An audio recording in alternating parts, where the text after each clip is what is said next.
guys to stretch your legs and get a snack or do whatever you need to do. After that break, we will have a presentation by by our special keynote speaker, Bernadette Laxamana, the founder and president of Carista Mortgage, who will be speaking about mind mastery and fun. And be sure to be paying attention to Bernadette's presentation because her presentation will be followed up by a Kahoot game based on that very presentation, where a lucky winner will get the chance to win a gift card for Amazon for $25. After that, our very own Charlene Fakoon will give a short presentation on the different volunteer opportunities our organization has to offer and how you can get involved with us. So without further ado, let's commence the event. I'm going to hand it over to Jill and Gabe for our introduction. So go ahead whenever you're ready.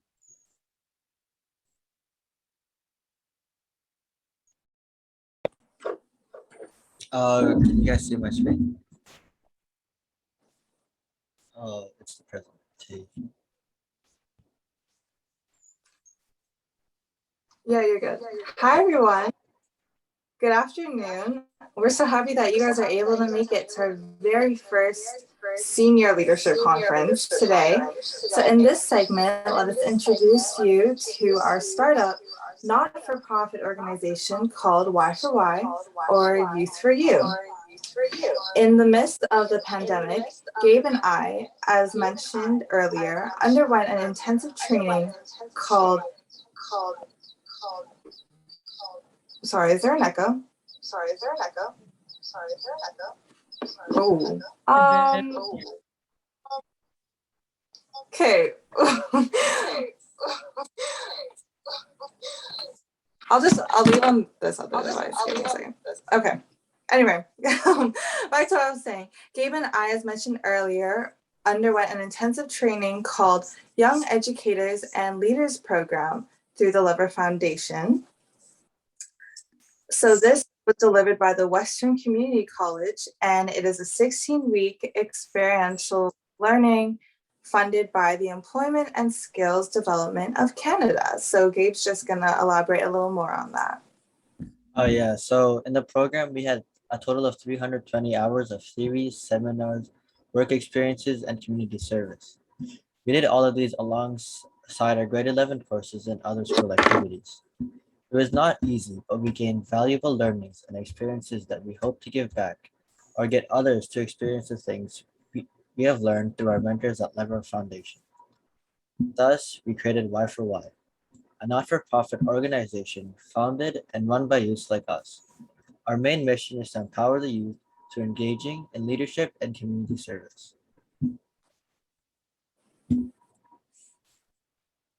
Our organization is dedicated to advancing education and by providing services such as peer tutoring and public scholarships. To put it simply, we're here to help you on your academic and teen life journey. We're using a virtual setting to complement in-person peer tutorials and mentorship sessions in order to reach out to more students who are unable to physically attend those sessions due to time and transportation reasons. So we saw a need for this, and most especially during the onset of the pandemic, so our way of learning had been redefined. There is now a wider need for innovative forms of learning, and we at Y4Y Mentorship Society hope to deliver that. These are the programs within our organization. In each program, we have events that support it. You will see in the next slides the events that happened or are happening this summer. We also have peer tutoring, which will be available in the fall. This program will help in strengthening the academic skills of students who find that they need additional help. If you are interested in any of the programs on the screen, you can sign up on our website. We had just concluded the anime drawing sessions under our Arts for Good sessions, helped by youth volunteers Angelo Lee and Kimi Chua. They are phenomenal youth artists who imparted their talents by showing other youth how to draw anime characters in a guided way. These two individuals are super talented, and the participants thoroughly enjoyed the 5-day sessions. We hope to offer another session soon. Another program that we have is a Sports for Kids session, and we had basketball session for kids also concluded 2 weeks ago. Basketball enthusiasts Gia Piano and Zach Oy led the session, showing various ways of defense and offense on the court. I trained Gio and Zach on the available training methods to use. Currently, our reading program is still ongoing and is held by Gio Piano, who started an after-school reading program in his school last year. He creates fun Kahoot games after each reading that strengthens comprehension skills for children participating in the session. If you would like to create a session of your own, volunteer with us and we will train you in how to do it. So we have leadership development programs, such as the events happening right now, which is our leadership conference, where we equip youth with leadership skills and encourage them to be leaders in their community through volunteering. And in the fall, we will be holding webinars on various leadership topics to hone your leadership skills. So about our team. Our team consists of 6 very well-rounded youth individuals who you will get to know better throughout the conference. So I'm Jill, a co-founder and director of programs, and I'm working alongside Gabriel Piano. So first, we have the director of volunteers, which is Charlene Facun, or Shane. So if Shane could give everyone a wave. Hi. She is heading into the 12th grade with many volunteering experiences that she was able to partake in. And in Y4Y, she is the director of volunteers, as we said earlier, and she's also a leader in Couples for Christ Youth. Not only does she help lead, but she takes her time to read weekly to young youth. Next, we have the director of marketing, which is Chelsea Yang. So if Chelsea could give a wave to everyone. Hi, Chels. So Chels will be going into her senior year of high school at St. Thomas More as well with Shane, and she is a recurring member of the school's student council. She plays a variety of sports such as basketball and volleyball, but she loves soccer the most, as this is where she competes at a very advanced level. She also enjoys playing the violin and is a small business owner. Her business creates handmade cards in which the 100% of the proceeds go to a charity. Next up, we have Jonas, the director of IT. If Jonas wants to give a wave. Jonas, along with a multitude of directors, will be going into his senior year of high school at St. Thomas More. He enjoys volunteering in his community, reading, and is also a cello player. Now we have Madison DeAssis, our director of research and grant writing. If Madison wants to give a wave. Madison will be entering her senior year of high school at STMC starting in September. She loves to debate and write and will actually be channeling these strengths through her leading the school debate team and even holding a co-editor-in-chief position for potential school newspaper this year. She loves to sing and is a soprano section leader for her school's chamber choir. In her free time, she loves to volunteer, play piano, and crochet. Now we have the man who is mostly working behind the scenes today, the director of events, Ryan Wang. Ryan, want to give a wave? Hi, everyone. Ryan is going into his last year in high school, as well as taking up the IB program in Delta Secondary School. He is a person who strives for excellence in all of his activities. He hopes to make a positive impact in his community and better the education of leadership of today's youth for bettering opportunities as they grow up. So to conclude, to retrieve all of the information that we have just given you and more, please visit our website at y4ysociety.org, and it's on the screen for easy access. So yeah, thank you. Thank you. Thank you, Jill and Gabe, for that amazing introduction. Again, if you want to see any of the events that Y4Y is hosting, and if you're interested in attending any of them, be sure to head over to our website, www.y4ysociety.org. I will now be passing the stage to Chelsea and Jill for their presentation about student leadership. So whenever you're ready, you guys, take it away. Let me just share my screen.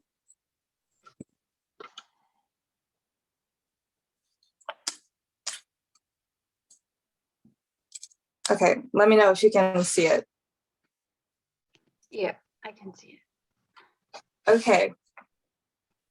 Hi, everyone. So welcome to me and Chelsea's little presentation on student leadership. So today we're going to be discussing the different ways that you can participate in your community as a volunteer and as a member of the youth to become a good leader. So let's begin.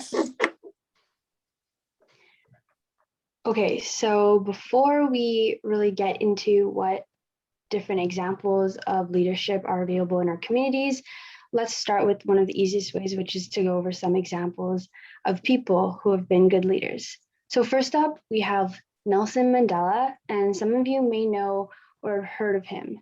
And he is basically known for being the South African president, which involves being a good leader. And some of his leadership qualities include advocating for peace, forgiveness, positive thinking, humility, patience, and of course, communication.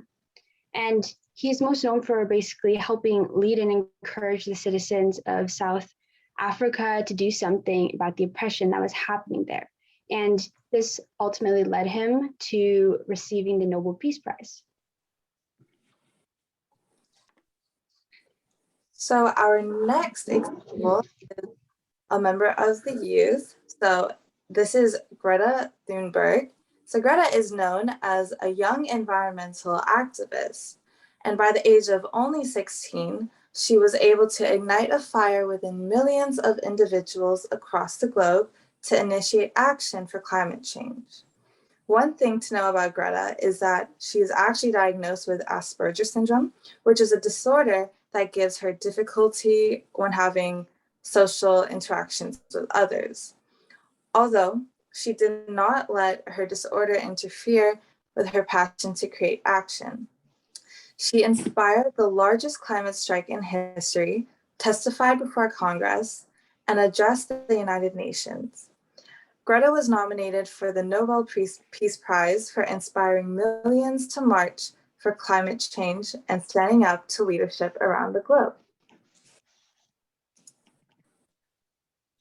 So what is a leader to you?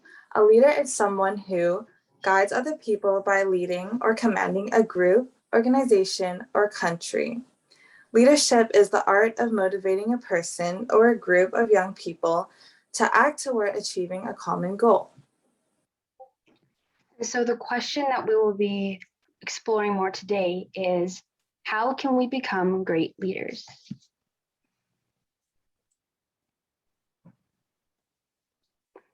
So where can we express our leadership? So some areas where we can show our leadership skills that we have come up with are at school, at home, with ourselves, and surprisingly, with others. So let's get started into these examples.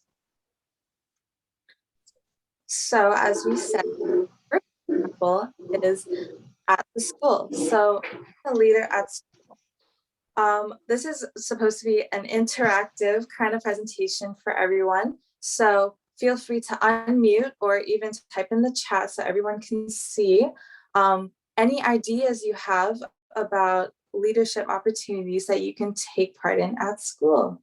So feel free to let us know, and we will discuss them. Can you see the chat, Chels? Yeah, I can. Okay. And if any directors have suggestions too, then feel free. Ryan said raising your hand in class. Team captain of a sport from Kimmy. Starting a club. prayer leader.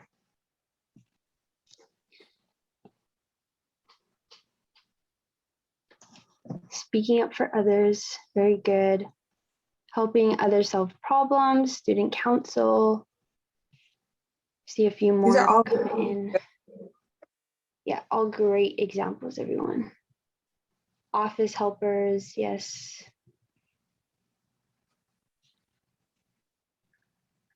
Should we see Starting the? a fundraiser. Okay, yeah. Okay, Okay, that's pretty good, guys.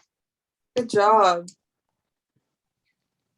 So the first one we have here is having good sportsmanship. A lot of you mentioned being involved in like a sports team. So obviously having good sportsmanship is super important for being a leader at school, not even just on like during games, but also on the side, like being a good friend for them and being there.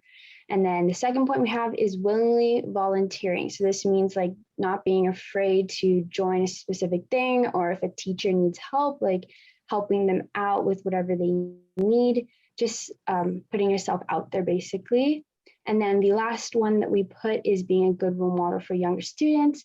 I don't think a lot of you mentioned being a good role model, but this is also very important, especially once you get higher up in the grades. Especially me and Jill are both going into grade 12. We're kind of the role model for the grade 8 to 9 students. So it's very important to set a good example for them. Okay, so our next point. So being a leader at home. So what leadership opportunities can you take part in at home? Again, feel free to type in the chat any things you think contribute to being a leader at home. Doing chores, yes. Very important. Vacuuming, making the bed, yes. Being a role model for sibling. Really like that one. Good job. Great job. Anyone else have any ideas? There's no wrong answers here.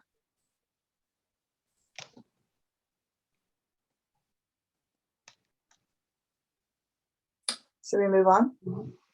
Making dinner with your family. Good. Nice. Yeah. Okay. Oh, helping parents without being asked. Very good. These are great answers, guys. Okay, so our results we've come up with. Our first one is being a good role model for younger siblings. So someone said that in the chat, and I think that's a very important one because as a leader, you are a big influence on your audience's lives. So it's very important to kind of set that pace for the younger people in your home and doing your part at home, such as chores and cleaning and taking care of pets. So if you have any pets, kind of like taking initiative, taking them on walks, doing chores without asking. And then our last point is being productive.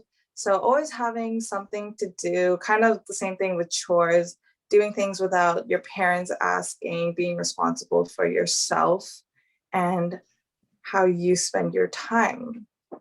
So now on to our next point, which is being a leader for others. So again, we're gonna ask you guys to type in the chat how you can be a leader for the people around you that aren't necessarily your family members.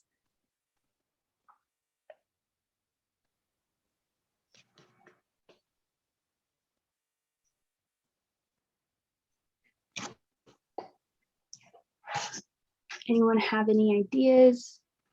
I know you guys have a lot of ideas in your head, so don't be afraid to just type it in.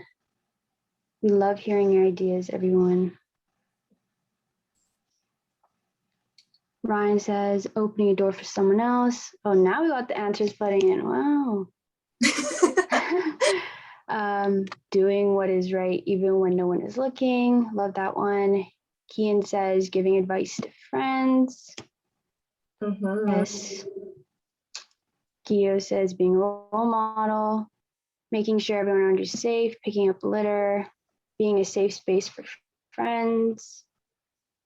checking up on your friends every once in a while, standing up to someone who is being bullied, very important, being respectful, yes. All great answers. If anyone has any last thoughts, just type them in and we'll read them. Otherwise, we will move on.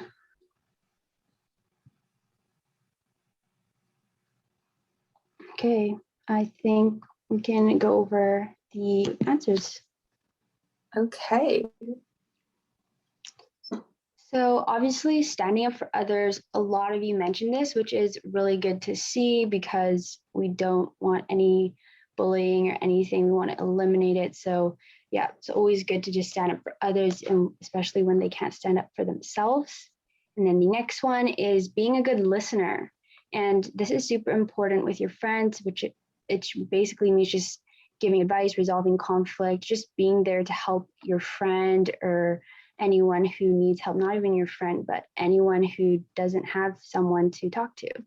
And then the last one we have is volunteering and advocating. And so this basically means just volunteering in your community, helping out those around you who kind of are less fortunate than you or who aren't as privileged. And so this also means like joining an organization like Y4Y or whatever it is. So yeah, on to the last and final point. So the last one we have here is being a leader for yourself. And what leadership actions can you do for yourself? So this one's definitely the toughest out of the 4, but just try. And I still want you guys to share your answers.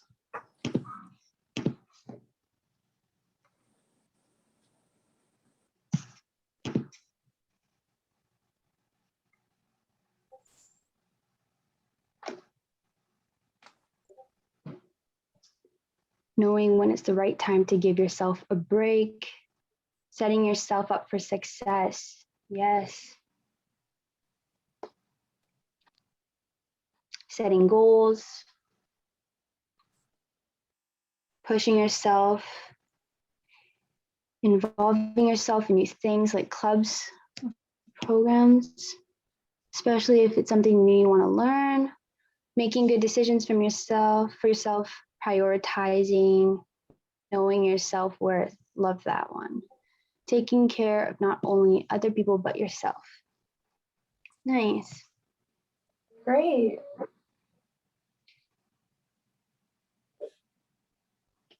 I think Shall we we can s- move on, Jill. Okay, perfect. Yeah.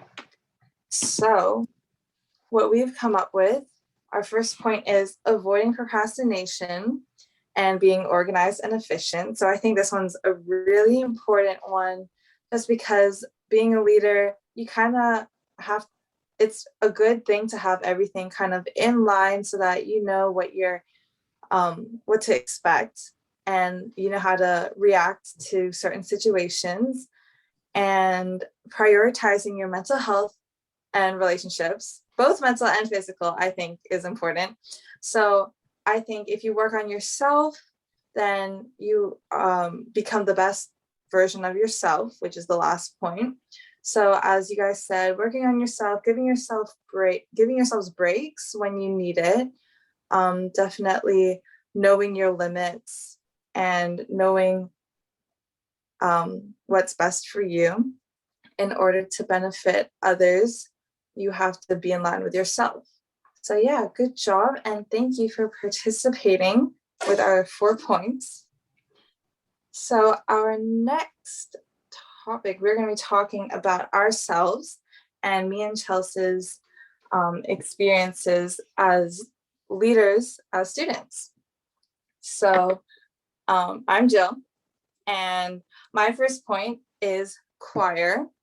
So I've been involved in choir for a really long time. I think since I've been in like 4th grade, and it's just something that I never really noticed how much it improved my leadership skills. And I think that choir, there's a lot of teamwork that's involved in it, and utilizing my talent in singing and sharing my gifts with others is just another way for me to set an example and be a role model for the younger students.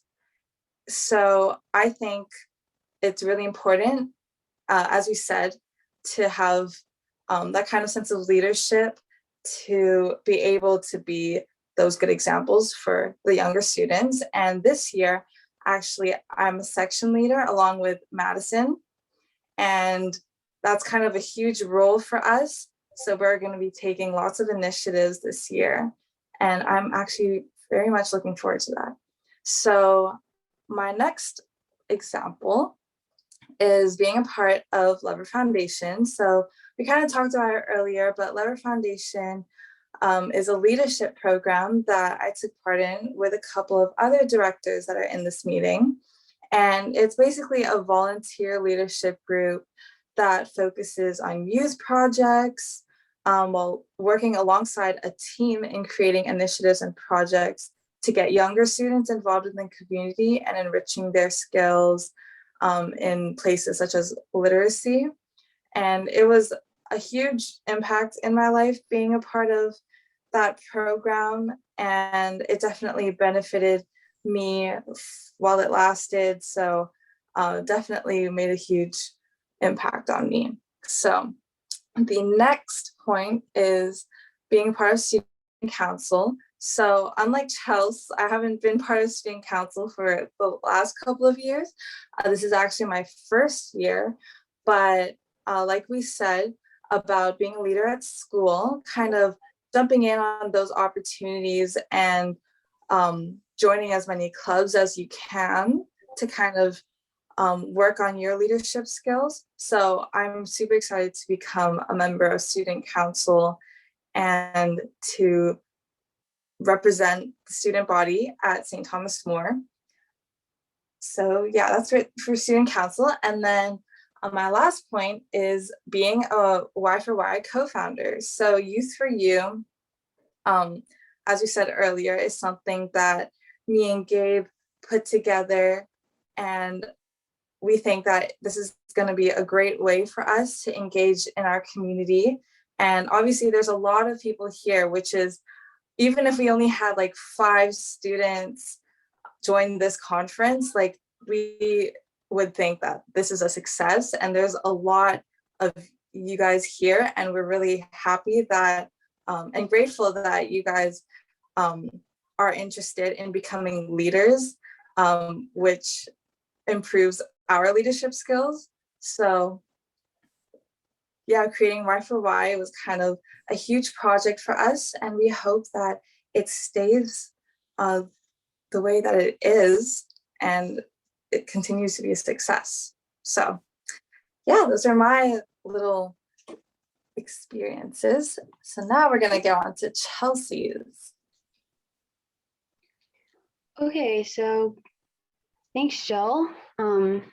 First off, we have sports. Unlike Jill, I'm a little bit more involved in the athletic side, not as much in the music programs, but for sports have been a big part of my life forever, playing high-level soccer, and then also being involved in the school's volleyball, basketball, and of course the soccer team. So I get a lot of my leadership skills through sports, if Jill can pop up the picture. Yeah, but I just love playing sports, and that's why I'm in it. So being a leader in it is much easier for me than rather doing something that I didn't like. It involves a lot of communication, both on the field or the pitch or whatever you call it, and off the field, because I need to communicate with my teammates and how they're doing with their lives off the pitch, and being friends with them, just kind of connecting with them and bonding. And that allows you to play better in the sports setting because you trust them more, and trust and loyalty are a big part of being a leader and playing well together. And so the next thing that I do where I exemplify leadership is through student council. And yeah, Jill said I have been on it grade 11 and again this year, but I kind of joined in the COVID year, so it wasn't really the same as it would have been if I joined earlier. So I don't really have that much more experience, but I have been kind of involved in that student leadership role, and I get to make decisions on behalf of the student body. And I'm really looking forward to being in student council this year, because as a grade 12 student, you kind of get a more say in things since you're a little bit older. And yeah, so it's definitely going to be fun. So that's a picture of me and my running partner, Gab. And yeah, it's just been super fun already. And I just can't wait to plan a bunch of school events. And so the next thing I have is small business owner. And my small business, I make handmade cards. It's called Cards for a Cause, and I donate 100% of the proceeds to charity. I just chose to do that because I always wanted to give back, and I didn't really know ways to give back to my community. So I started like making cards because my mom had a bunch of scrapbook materials. So I kind of had everything that I needed to make cards, and I just like doing it. It's super fun and kind of therapeutic for me. So that's why I chose to do this. And yeah, so I'm donating 100% of the proceeds to the Missionaries of Charity, who work out of the Doors Open on the downtown east side. And I've raised over $800 so far. And it's just a really fun little side hobby, kind of grows my entrepreneurial skills, which I never thought I would really get into. And yeah, I'm just like advocating for a cause. So that's definitely a way to show your leadership skills. And then the last one is a Y4Y director. So I'm the director of marketing and communications. I really love what I do. It's super like not really easy, but it's kind of what I'm used to. So I just basically answer a bunch of emails. I have to kind of be on top of it. You don't want the guest speakers like waiting too long for a response and things like that. So it's definitely super fun. I don't know. I just like replying to emails and stuff like that. So yeah, that's a little bit about me as a leader. Thanks, Chels. So our little quote for you guys is one day or day one, you decide. And this kind of means that it's your decision whether you want to start being a leader for your community, because if you kind of procrastinate and put it to the side, you might never get to it, and you might miss on many opportunities for you to prove yourself as a leader. So make sure you choose the day one part, not the one day part. So with that being said, don't be afraid to make a change in your community. There is always an opportunity for you to become a great leader, and we are in desperate need of young leaders. So don't be afraid. And you guys have so many resources available to you, like just joining this leadership conference. Obviously, you guys want to be great leaders in your community and are interested in leadership. So don't be afraid to take the initiative and put yourself out there by joining all these different clubs. That's the only way that you're going to improve your leadership skills and be the leader that you always wanted to be. And that concludes me and Chelsea's presentation on student leadership. So if you guys have any questions for us, personal or in general about leadership, feel free to unmute or type it in the chat. And I will stop sharing my screen now.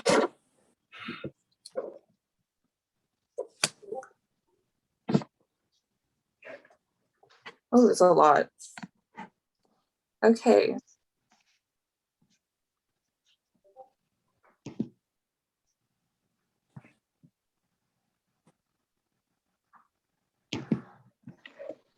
Any questions for me or Jill or both of us?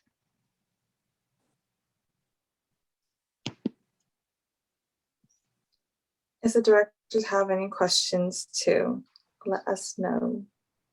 Feel free.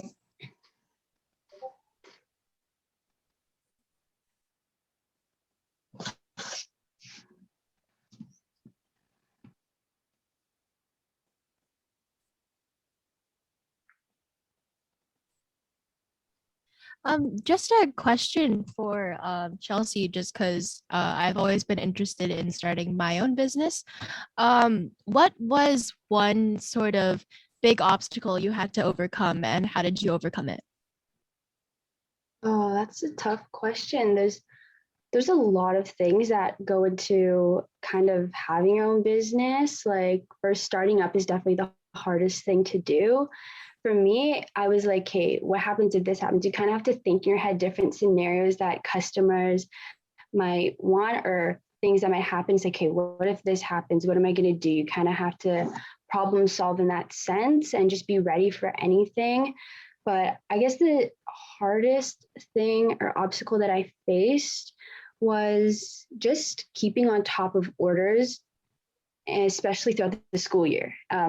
I was lucky in the sense that it was a COVID year, so school load was already a lot less than it would be.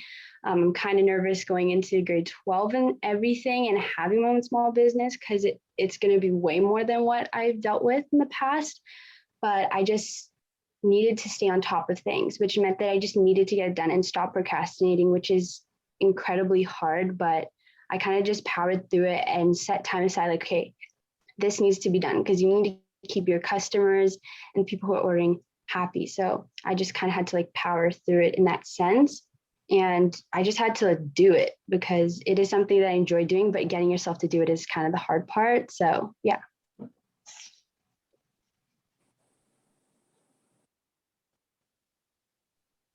Just like a question for Jill. When I was hearing about you talking about your involvement with the Levra Foundation, I just thought it was honestly really cool. But what's like the most important thing you learned while you were in that program? Because you said that before that it was like a very vigorous sort of program.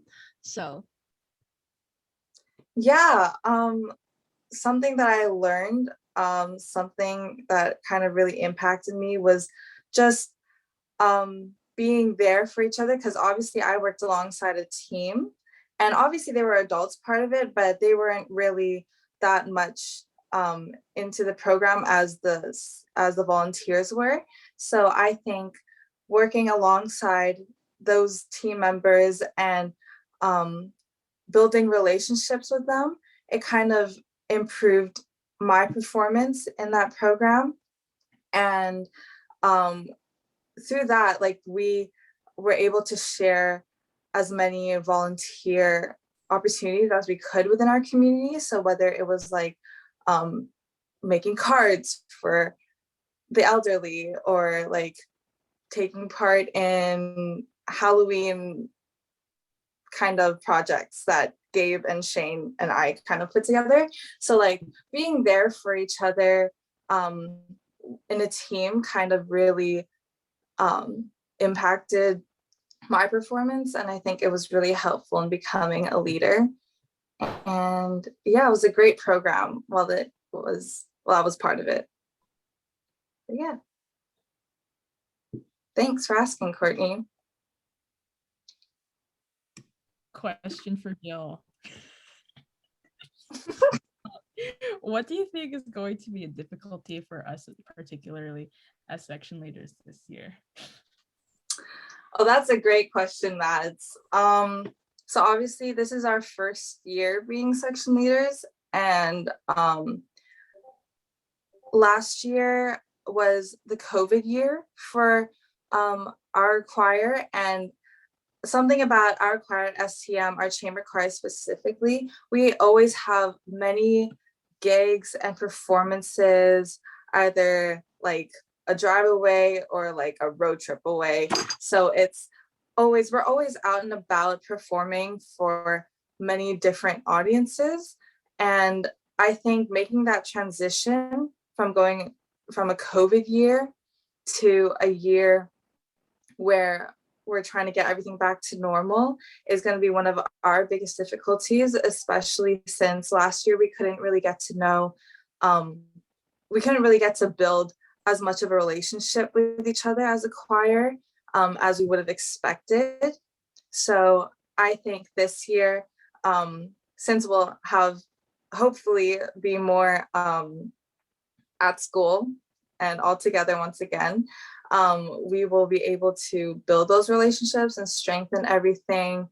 And yeah, it might be a little hard since this is our first year and it's a transition year, but hopefully we can get everything right and we can make it happen. So yeah, thanks for asking, Mads. Okay, Damien has a question for me. I know you're in the choir, so do you have any fave musics or artists? That's a great question.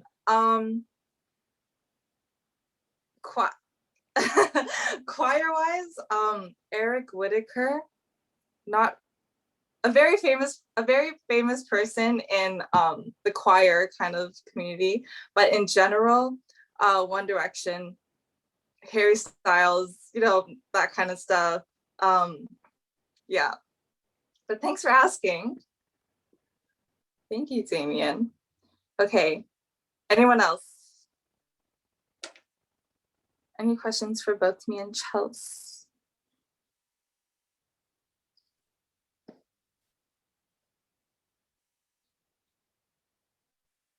Kian asked, what are some challenges that come with being a leader? Jill, do you want to go first? Yeah. Oh, okay. So some challenges that come with being a leader, since a lot of my leadership experience is with team members, I think building relationships with people that you haven't met before is definitely a challenge. Being organized personally is a challenge. Ways that I want to improve on that this year is kind of just having everything written down, having my own planner, kind of getting everything straight so I avoid procrastination and everything, like we said in the presentation. And being leader kind of sets a lot of expectations for a person.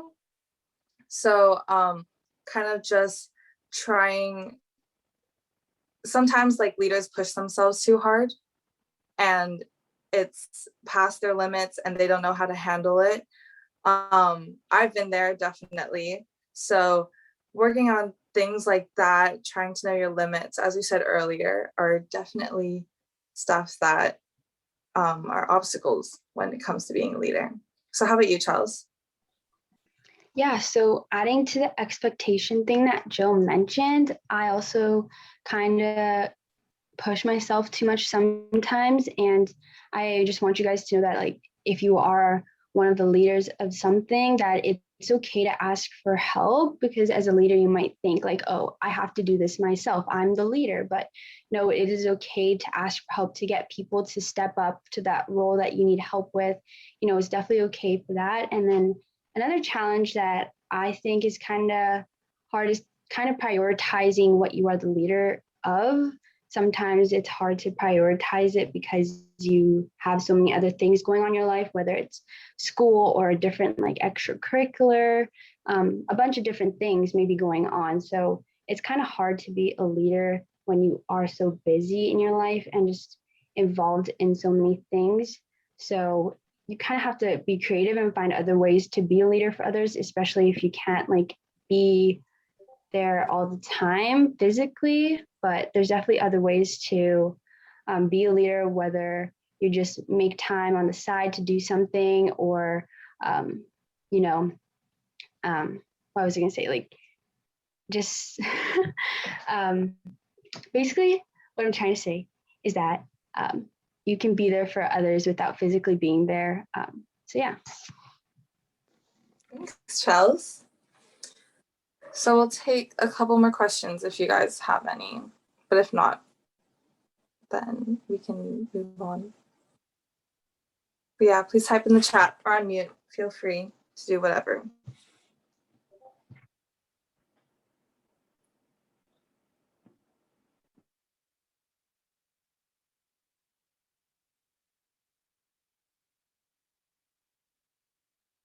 Okay, so Ryan asked us if we could redo high school, is there anything different you would do differently? Or anything you would do differently, sorry. So Chelsea, you want to say that first? I haven't really thought about this.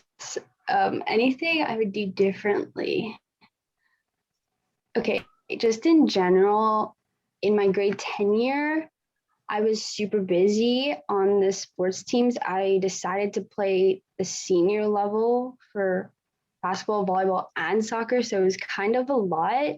And I didn't get much playing time for the volleyball or the basketball because I was one of the younger kids. So if I could redo that, I think I would have chosen one sport to stay down with and play with my age group, because now going into my grade 12 year, I kind of have a disconnect with the year youngers because I made all those connections with people who were older than me, and now they're graduated. So although it was nice to have those friendships and get to know the people above me and who are my role models, now going to my grade 12 year, I really have to work harder to make those connections with the people who are younger than me. So that's just one thing I instantly thought of. What about you, Jill? Personally, I think a lot of people, when they transition to high school, they kind of always want to make friends and like have like a social life when it comes to high school. And I think personally it was really difficult trying to find that balance between being social and maintaining good grades. So I think something I would do differently is kind of make that balance less of a worry and kind of just do what I do best and not focus on social life as much, not focused on kind of my grades too much, but just like living in the moment, if that makes sense. Because I don't have FOMO or anything, but it's just, it's always good to experience things when you're young because you will never have like these 5 years back. So worrying about like colleges and everything, like it should definitely be a priority, but it shouldn't take over your life to the point where it's all that you worry about.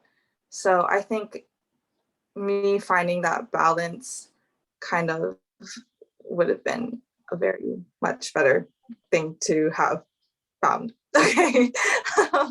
Next question, or if there are any more. Okay, so Kian asked, what is your main motivation that motivates you to become a leader? So Charles, would you like to go first? What is the main motivation that motivates me to be a leader? I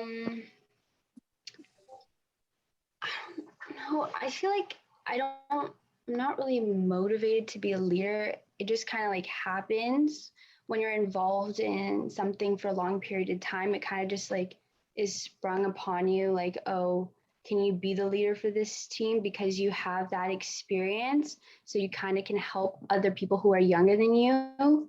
So it kind of just surprises you in sometimes, but then other times I'm motivated to be a leader because I just want to help other people be a better leader as well. So that kind of motivates me because I want people to improve, obviously, in anything that they're doing. So kind of being the leader, you get to help other people improve, and you can see the improvement really drastically when you are the leader, and you kind of know that you played a role in their life, which is really rewarding. Yeah, I agree. I think something that motivates me is the fact that engaging in activities and doing things that kind of help others grow in your community kind of helps you grow as well. And it is a rewarding feeling knowing that you have enough power to make an impact in someone's life, even if it's just one person. Being a leader is something that rewards endless amounts of people. And I think that's kind of what motivates me, having everyone around you who you lead and including yourself grow. So yeah, thanks for that question, Kian. Was that Kian? Yeah, I think so. So I think we'll take one more question if there is. But if not, then we can move on.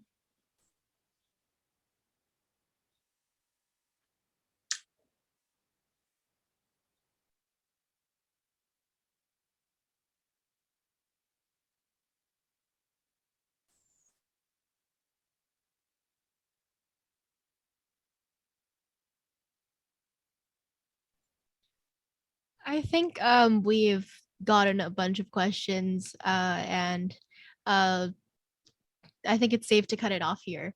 But thank you guys for being so open, especially with your answers. A lot of these questions were more, especially the one that Ryan said, that's definitely a bit more of like a personal one. So thank you for just being sort of open with your answers. So again, just like a really big thank you to Jill and Chelsea for putting in this time to make this presentation and sort of just tell us about like ways to be a student leader, because as we are all like on the younger side, it can be hard to sometimes find really good ways to become a leader, and sometimes people think that it's hard to, you have to do all these grand things, but really you can just do all these simple things, like they were saying, with being a leader at home, with friends, for yourself. All of that is really important. So thank you for those really amazing points. And also thank you to you guys, though there wasn't too much activity in the chat. Thank you for the people that did put in some questions. We really do appreciate you guys interacting with us, and it really helps us see that you guys are present. So thank you so much. I will now be handing it over to Madison, who will be talking about the growth mindset video, which I think is really cool. So go ahead. Hello, everyone. You're all now going to watch a video presentation on the topic of a growth mindset. I believe you will all find this presentation to be very useful, as you can apply the growth mindset to every aspect of your life to be the best person you can possibly be.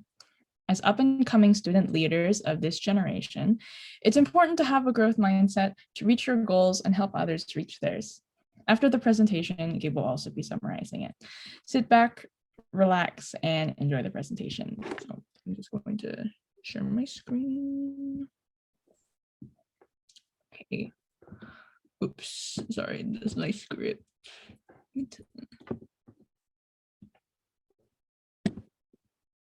Okay, can everyone see my screen? Okay. I can see your screen, yeah. Oh, jeez. Try to imagine as vividly as you can that you've just interviewed for a job you really want. You're feeling positive as you leave the interview room. You're really hoping you get the role. A week later, you receive a call to say the interviewers really liked you, but there was someone else with more experience who got the job. You know deep down you have the experience required, but perhaps you didn't articulate that well in the interview. You know you would have been a great fit for the role and organisation, but your nerves got the better of you. If I were to ask you how you felt about the process, if you had a fixed mindset, you may think you're never going to get a role like this. Your nerves will always get in the way, and you're not great at giving examples that showcase your experience. This is because those with a fixed mindset believe their skills and abilities won't change. They reach a certain level, and that's where they can expect to remain. In this case, you'd feel like there's nothing more you could do. You have the experience you have, and maybe you're just one of those people that suffers with nerves more than others. If you had a growth mindset, on the other hand, you may look at the situation differently. You may think of the experience as disappointing, but something you can learn from. You can practice providing examples. You can learn how to interview well, and you can develop skills that help you to tackle your nerves. This is because those with a growth mindset believe talent and ability aren't fixed, and this belief is backed by research. In fact, not only can talent and ability change over time, but we can control how we develop to achieve more, learn more, and get better in areas that are important to us. A growth mindset really is about lifelong learning and a belief in your ability to grow and develop. Traditionally, research focused on fixed and growth mindsets and nothing in between. What we now know to be true is you may veer more towards the growth or a fixed mindset naturally, but actually a lot of people are somewhere in between and have a mixed mindset. This means your mindset is part fixed, part growth, depending on the situation, circumstances, and how you feel about events going on in your life. This means sometimes you may feel like you have the ability to develop skills and talents, and other times you may not. Ideally, you want to develop and cultivate a growth mindset. This will dramatically improve your performance, productivity, goal achievement, and happiness. It's all about changing your thought process to view challenges and disappointments as opportunities to learn and develop. It's about understanding you can develop skills, talents, abilities, and even your mindset over time. All it takes is effort and focus. Your mindset has the power to change your game at work and in your personal life. The key is learning how to make the shift towards a growth mindset. And if you're already there, learning how to maintain this way of looking at the world, even when facing challenges. Okay, so that is the presentation. I hope you all found it informative. So now I'm going to pass it over to Gabe so that he can discuss it. Okay, so an important takeaway from the video is that having a growth mindset or a fixed mindset can change depending on circumstances in your life. That is why it is sometimes good to have a growth mindset, where an important thing to remember is that you should try to cultivate a growth mindset. It is simple as changing your mindset into seeing challenges as a way to learn and develop. Although it is easier said than done, just trying is step number one.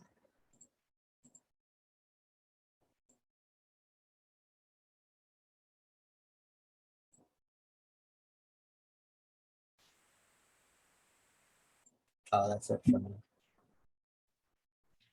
Thank you, Gabe. Yeah, so we just hope that you guys found that that video very informative. It's definitely, I personally at least tend to struggle with the more fixed mindset.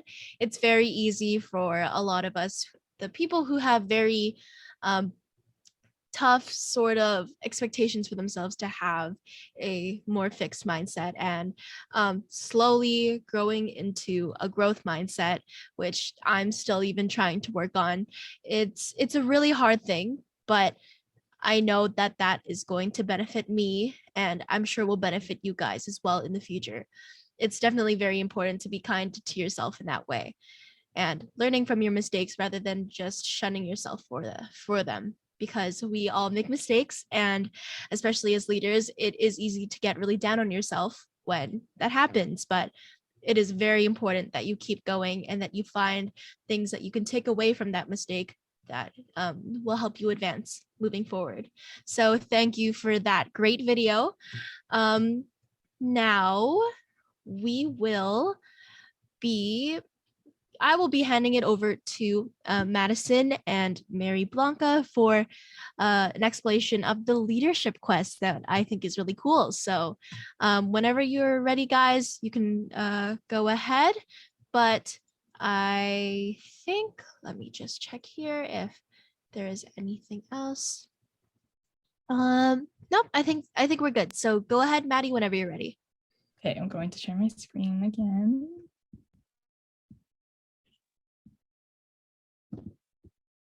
Okay. Hello, everyone. You're now going to transition into the leadership quest activity. Yes. Okay, before I begin with the mechanics of the next activity, I just wanted to ensure that Hi Neighbour admins powered by United Way and Carista Mortgage were given the proper acknowledgement for being the sponsoring committees for this leadership quest. United Way also generously sponsored an honorarium and snacks to the volunteers of Y4Y. As well, Mary Blanca, a community builder with United Way, is here to present this initiative and help me pick a winning group for this activity, which you will soon find out more about.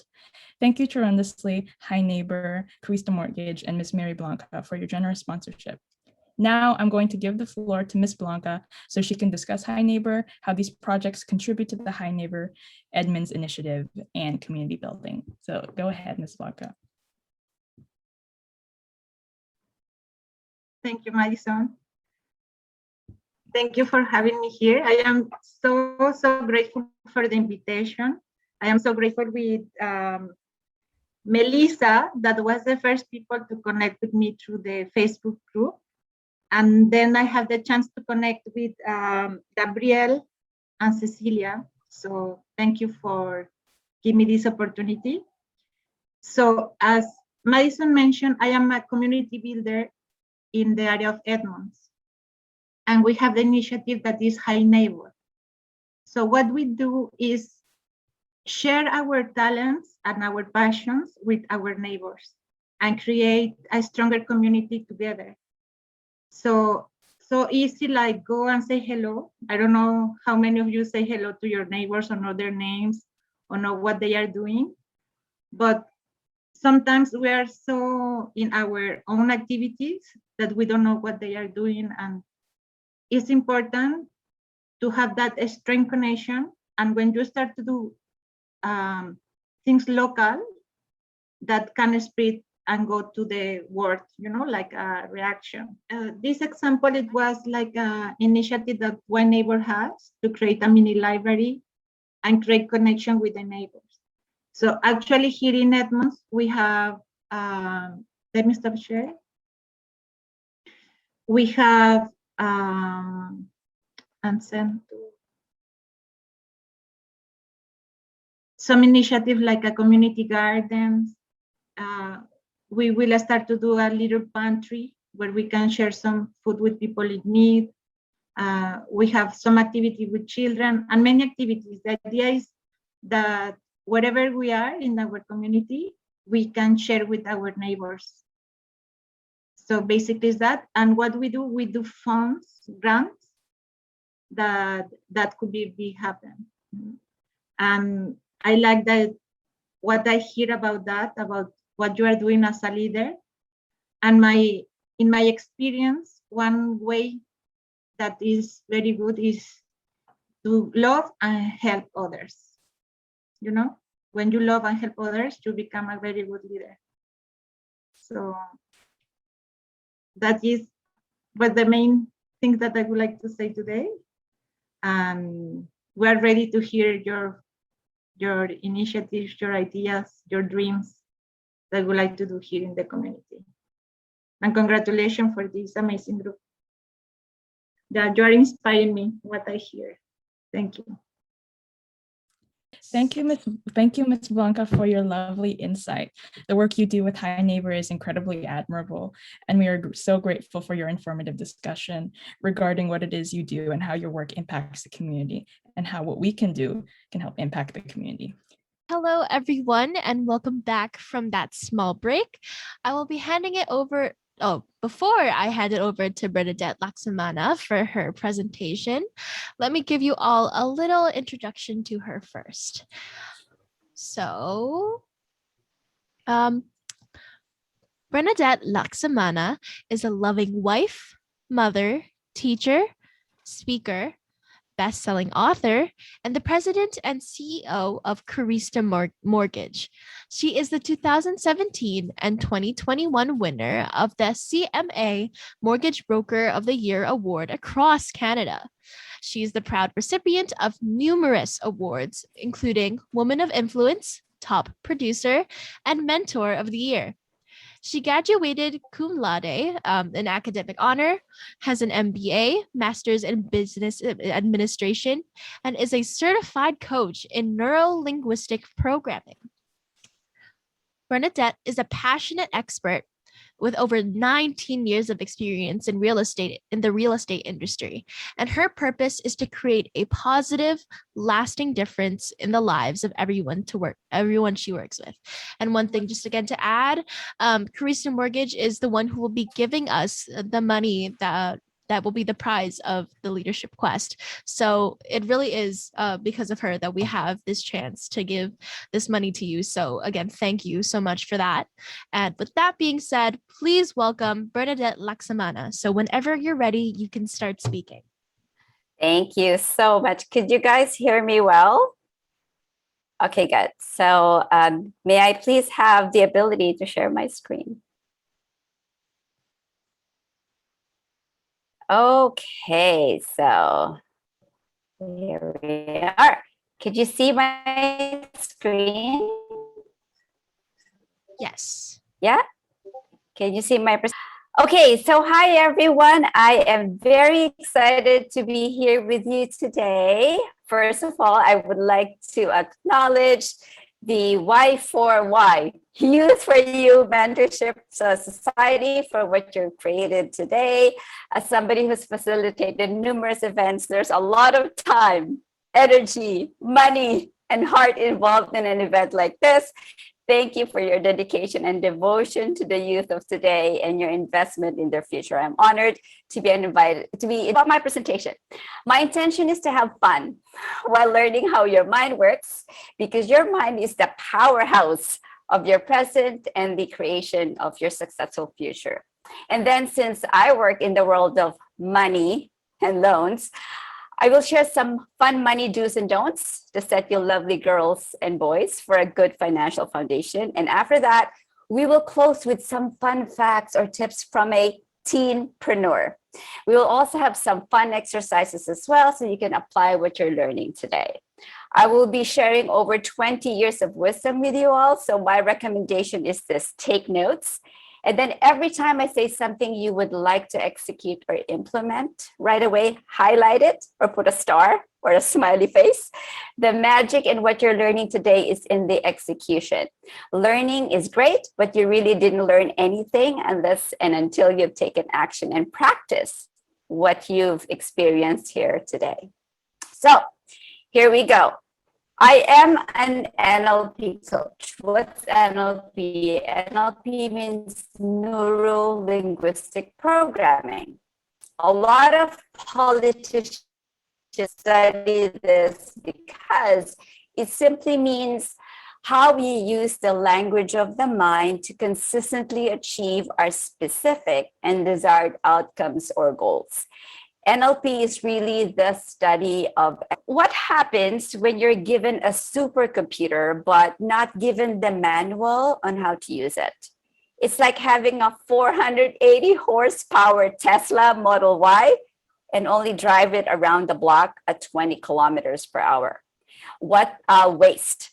And you don't maximize its full potential. The same thing with your mind. If you don't use it properly, you will not reach your full potential. Well, we don't want that for you. Your brain is a supercomputer and it's more powerful than a Tesla. So let's understand how it works, okay? Things happen in your mind. So in life, something happens outside of you. We call it as an external event, okay? You experience an external event. And then what your brain does or your mind does, it filters that. So it filters the stimuli that's coming in. It uses, what does it use to filter? Time, space, matter, energy, language, memories, decisions, programs that you have, values and beliefs and attitudes, okay? And then it meaning, okay? You assign a meaning to it. It's called an internal representation. Internal representation, so the experience, we experience life visually, auditorily, kinesthetically, olfactorily, and gustatorically. So I will explain all that in a minute. The words we use to label that experience is called auditory digital. So essentially, reality is subjective because our individual filters are different. Our reality or interpretation of what we see and then taste gustatorically are subjective. Hence, something that may be good for one is not good for somebody else. Something that's fun for one may be boring for somebody else. So let's break this down even further. I'm getting really deep into science, kids, so, and adults. So an event happens in life. So maybe a school or family event, or an action by someone, or somebody says something to you, okay? So that's an event, right? So these things happens, it is either visual, auditory, kinesthetic, olfactory, gustatory. There's 11 million bits of data that comes at you every single minute, all right? So what your mind does, it deletes, distorts, generalize all of that information. So basically what it does, it chunks all that information, because if it doesn't, you will go crazy. There's too much information. So it chunks that in, it summarizes it, and then it assigns a label. Hopefully you can hear me. It assigns a label to it. All right, that's called internal representation. And then from that, after it labels it, you will have an emotional state, a happy state, a sad state, a motivated state, an angry state. And then it's coupled with physiology or your body. And then what happens is you produce a behavior. Okay, so that behavior then creates the result in your life. So for example, a school event or a family event like this, you could create something fun or success out of it. If somebody takes an action that you appreciate, you label it something good, you may decide to collaborate with that person. If somebody said something bad and you label it bad, then the action you produce is defensiveness. So again, we go back to this. What happens is,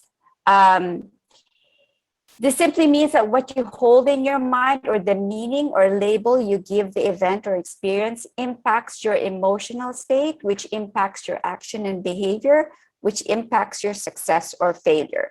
Therefore, you have to be really be careful with what you hold in your mind. If you focus on negative labels, you get negative emotions and negative behavior and negative results. So basically, the results you get to a large extent are based on the language that you use. Are you focused on 100% of what you want, or are you focused on what you don't want? Remember, what you focus on grows in your reality. So what happens when I say this, kids, or boys and girls, I should say kids, boys and girls, what happens if I say, don't think of on a stick? Don't think about how it tastes, how soft it is, and how sticky. What happens? What are you thinking of? Pink cotton candy. You can't think about what you don't want to think about without thinking about it first. Think about that. In life, though, what happens? We say, I hope I don't slip and fall. I hope I don't fail in the test. I hope I don't get fat. Yeah, body image is a big one. I hope I won't be late. I don't want to fail. I don't want to make a mistake. So when you start thinking about, I hope I don't slip and fall, what are you thinking about? Slipping and falling. I don't want to fail the test. What are you thinking about? Failing the test. I hope I don't get fat. What are you thinking about? Getting fat. I don't want to make a mistake. You're focusing on making a mistake. So now your mission, if you choose to accept it, is to monitor the language or the labels in your mind and the words that come out of your mouth. Instead of slipping, think walk safely. Instead of not fail the test, think pass with flying colors. Instead of getting fat, think health and well-being. What works even better is if you can imagine the body that you want and you put your face on it. Replace fail with achievement and replace mistake with, oh, what are you learning? According to Earl Nightingale, you become what you think about. So be very careful about that. Let's explore how the thought monster is formed. I say thought monster because sometimes you think of something and it becomes so big and you can't control it. For example, you see something on social media, it's big, right? And then you start comparing yourself to them. You then label yourself as not good compared to that person. You have that first thought. And then from that, you start seeing other so-called proof of how not good you are compared to them. And then you keep piling on that and then even share that thought with your friends and compounding it all. Next thing you know, you're not being good, or you or that person being better is your present. And then you carry that towards your future. Your brain is wired to focus on the negative. By nature, it is. We have 60,000 thoughts per day, and apparently over 80% is negative. Based on what we learned earlier, thoughts or labels or meanings precede emotions or feelings. If you're feeling anxious, fearful, angry, sad, resentful, guilty, ashamed, most likely you had a preceding negative thought or label. Hence, it's important you are careful with what you let in your mind. Ideally, minimize social media, TV, and news time. I own multiple companies. I don't watch the news. Why? Mahatma Gandhi said, I will not let anyone walk through feet. There's a lot of NLP programming that goes on in TV, social media. So be very, very careful with what you let in your mind. Okay? So negative thinking versus opposition thinking. What is a better way is you need a lot of happy thoughts.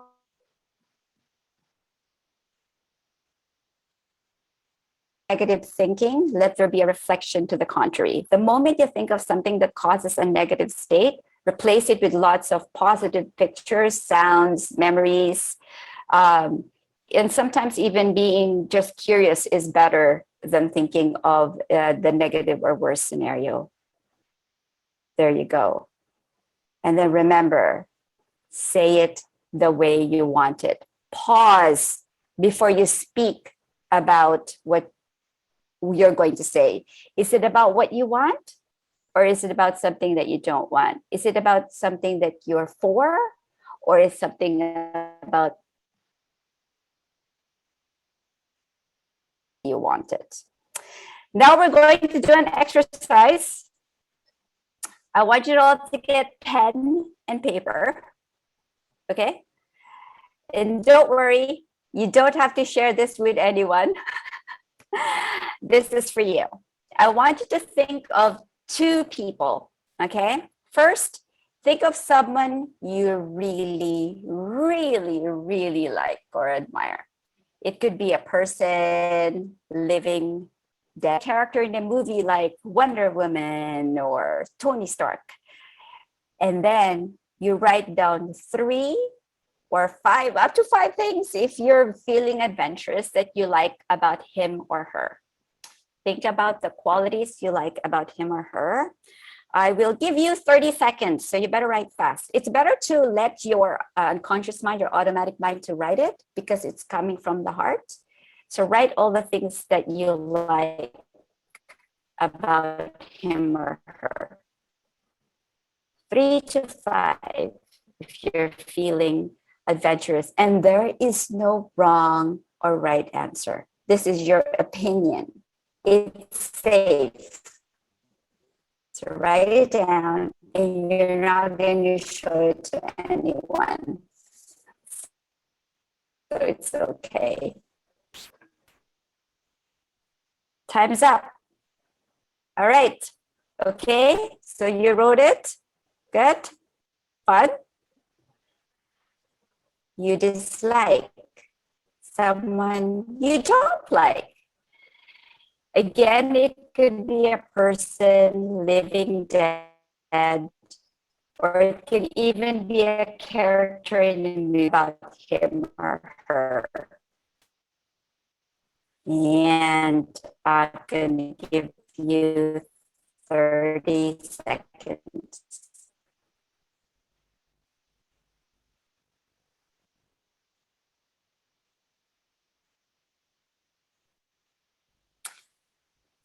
Okay, so now that you have that, look at the qualities that you wrote about the person that you like, okay?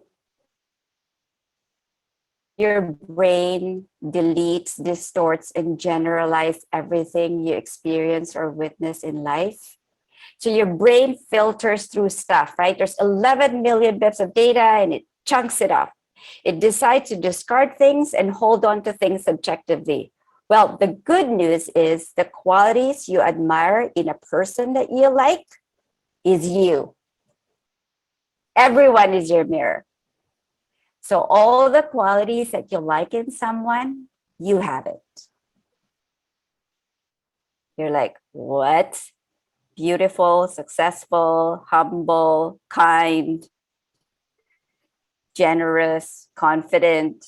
Yes, all of that is you. The expression it takes, do you know the expression it takes one to know one, or great minds think alike? Well, that is what perception is, projection. That's what it means. So everyone is a mirror. So you give yourself a pat on the back for the qualities you recognize in others that mirror yours. Yay, that's me. Awesome, Bernadette. That's awesome. Okay, we can all go home now. You all feel good. Bye-bye. Take the money.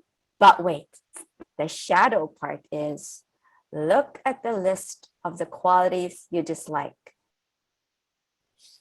Well, that's you too.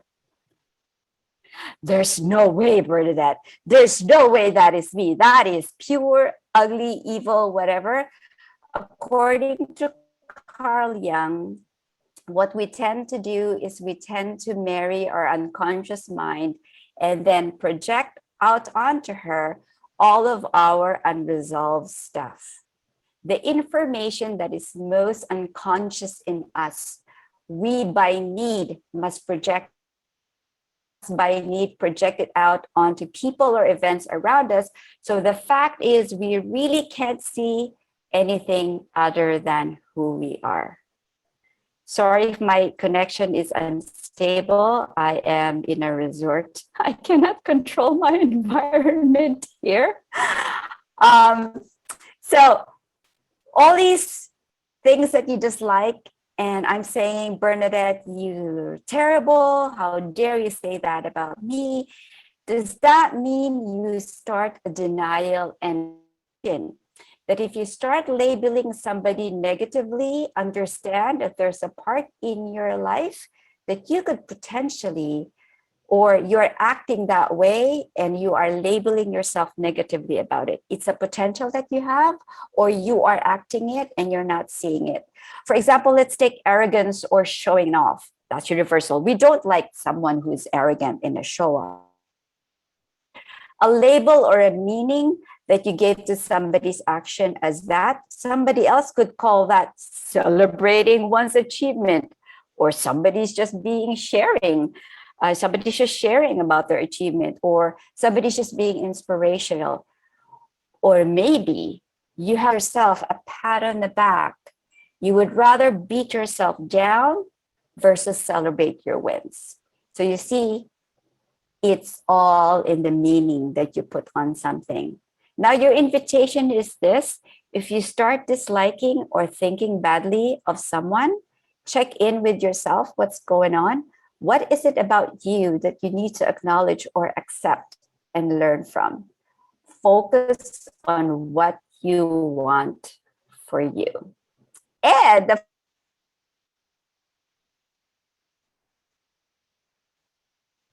see in you and in life. It is never about you when someone insults you.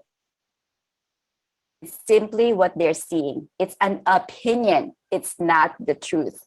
So do your best to let it go and not take it personally.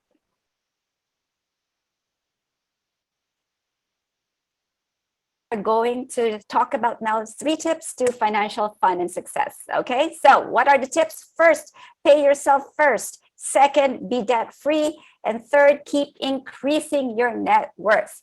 It's important for the young people here of today to be financially literate. So what do I mean? Once you start earning money, whatever it is, newspaper run, or your parents give you allowance or whatever you get or make, set aside 10% or more. Save that, okay? And you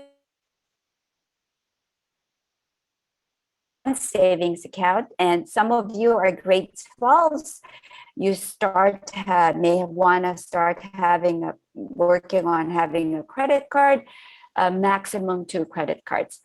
I had my bank account at grade 6. Yes, I started at grade 6. I went to the bank and opened my bank account. Avoid these top adult mistakes: having too many accounts, having too many credit cards, or no credit cards, because that's even harder when you want to be able to buy a home someday. Next, be debt-free. An average credit card carries an interest of 20%. It will take you 30 to 40 years to fully pay that off. And a lot of adults get into trouble with credit cards thinking it's extra money when it is really just to get points. It's not extra money. It's a temporary solution. Avoid these top mistakes: keeping credit card balances, using credit card as extra cash, and not paying balance in full every month. Keep increasing your net worth. So in adult terms, net worth is, for you young ones, it's savings minus loans. If you don't have loans, it's simply the savings that you have. Okay, so what you want is to keep increasing that.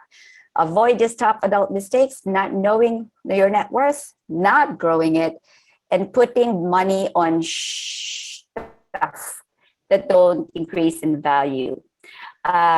Those labels, labels, the stuff that you buy, consumer stuff, purses with wonderful names, they don't appreciate in value.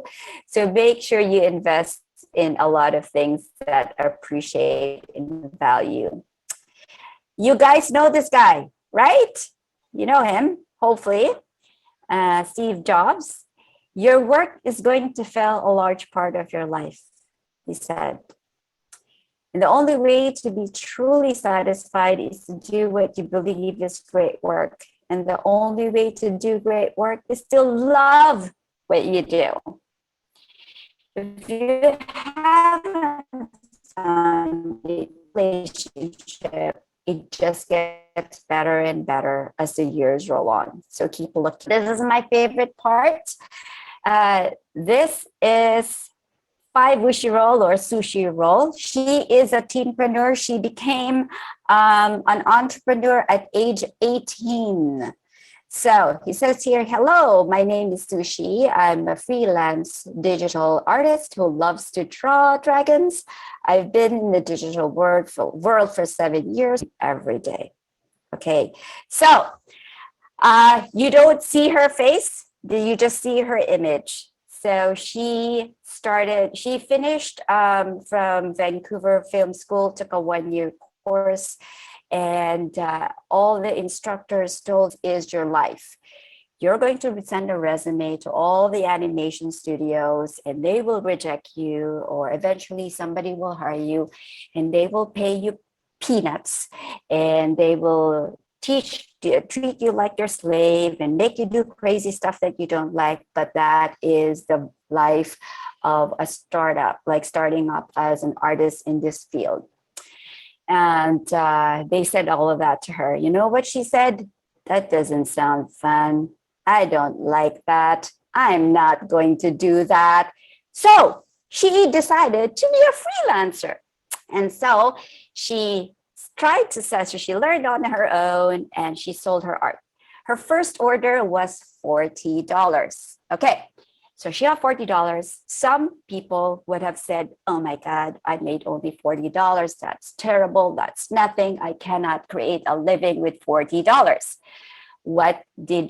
How did she approach it? She said, oh my God, I can't believe somebody's going to pay me $40 to draw something I like. She's been drawing dragons since she was 3 years old.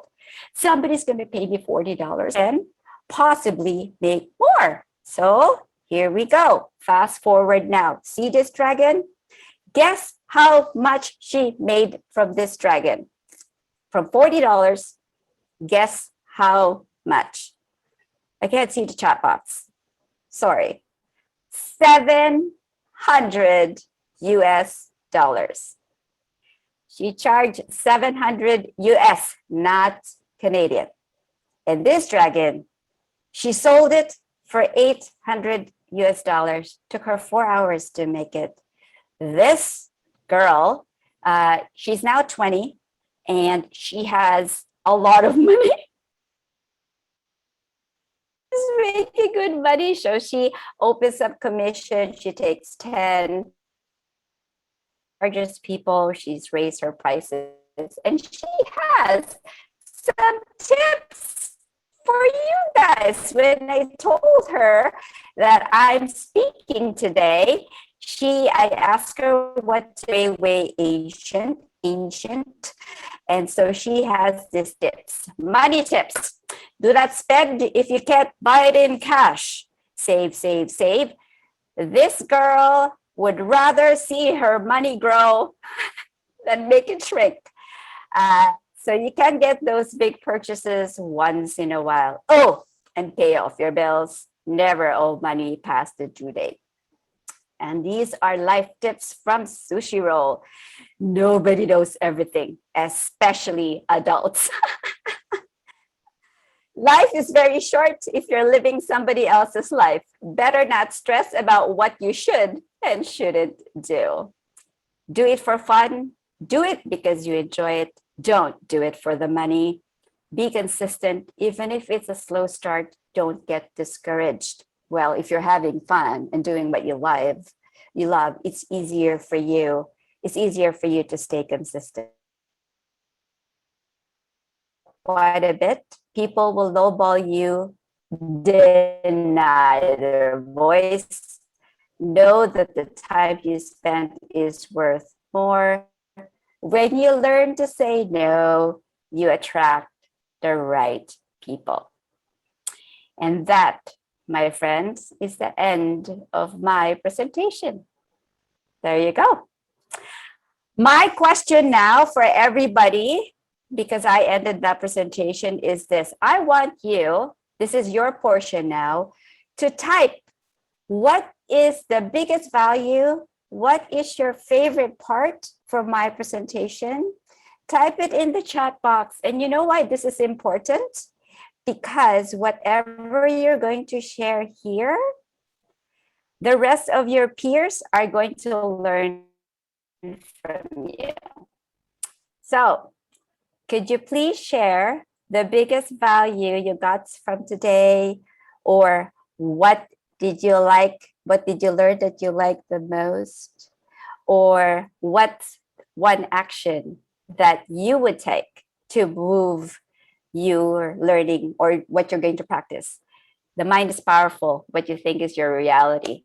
Awesome. So true. Very, very powerful. Everything starts in your mind. Thanks, Melissa. I love how you added the sushi example at the end, because she's more like, yes, definitely. I figured I could probably be talking too much Greek with the mind stuff. So thanks, Ryan. Realizing the qualities you like, dislike about people. I know. Yes, Jill. That was fascinating. I really like the whole science part of how the brain works in regards. Yes, for sure. Must love science, Courtney. Yeah.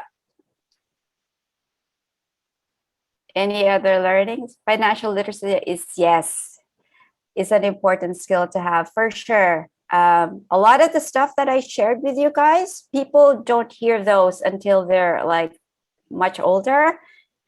In regards of negative thoughts and how much that takes up your brain capacity. Yes, for sure. It does. It's very shocking.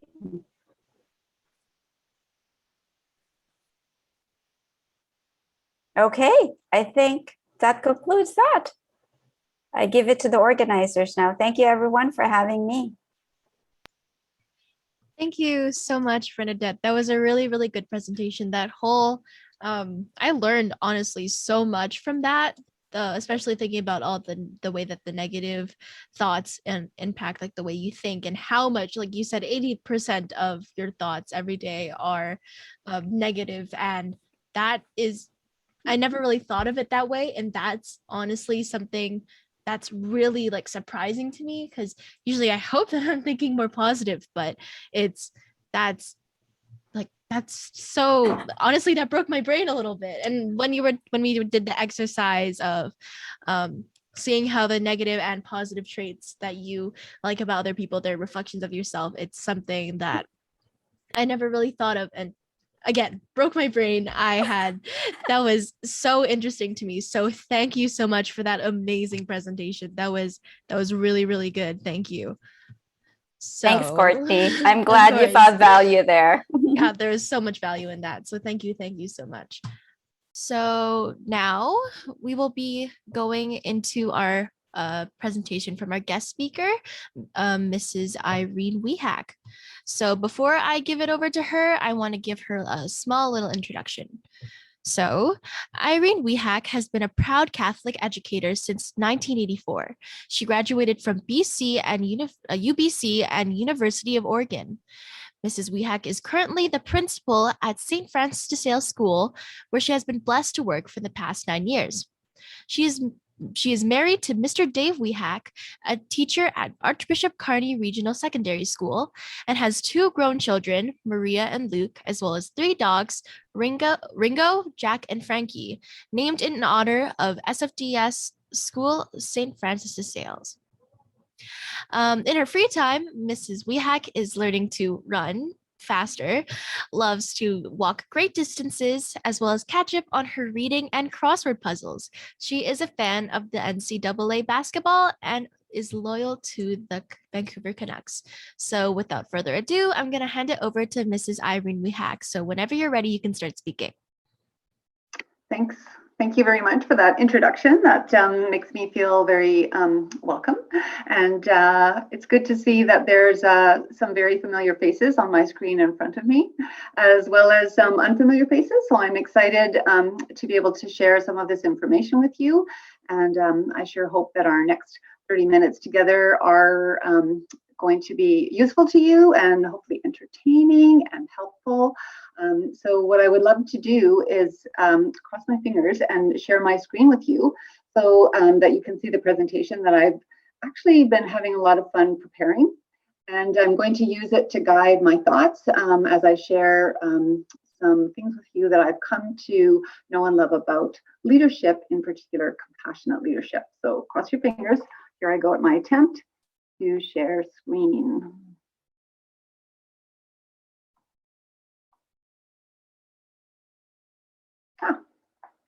There we go. Excellent. So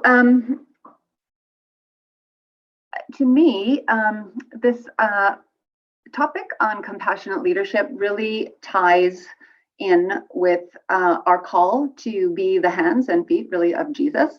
And so I thought I would put those images up there to start us off. And then I don't really need to introduce myself too much because it was done so wonderfully before I began speaking. I can share some pictures with you of those dogs that were mentioned. So I've got my kids and my husband in the one picture there looking pretty casual. It's on a weekend. Not super sure that they would be happy that I'm sharing that particular image with you all. Luke is holding Frankie, of course, who some of you know from school. And then we have Jack and Ringo by the fireplace there. And Ringo, unfortunately, is on his last little doggy legs.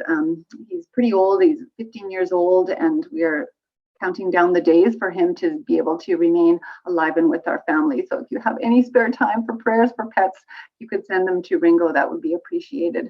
I snuck in an extra picture of Frankie because he really is so devoted to my husband, Mr. Wihak, Dave Wihak, and that's just kind of a funny image of him, just looking at him with such devotion. I thought you would get a kick out of it. So here's kind of what I thought we could do for the next 30 minutes or so. I thought I would love to get a sense of why you're here and tell you why I'm here. I thought we could talk a little bit about leadership, and I want to touch on 2 people that to me really exemplify compassionate leadership. I want to share with you the importance that I feel of being able to lead yourself before you can lead others, and how compassion fits into that. And then just touch on the idea that as leaders and as people in general, honestly, we probably are going to run into some setbacks, and that's just part of the package. And so what we can do to manage all of those. So my deep hopes for this next half hour, really, if it isn't obvious already, is that I'd love to just be able to connect with you all, future leaders, current leaders, and also to express gratitude for this opportunity to stretch myself and inspire you to stretch yourselves as we work together really to build the kingdom of God. When Mrs.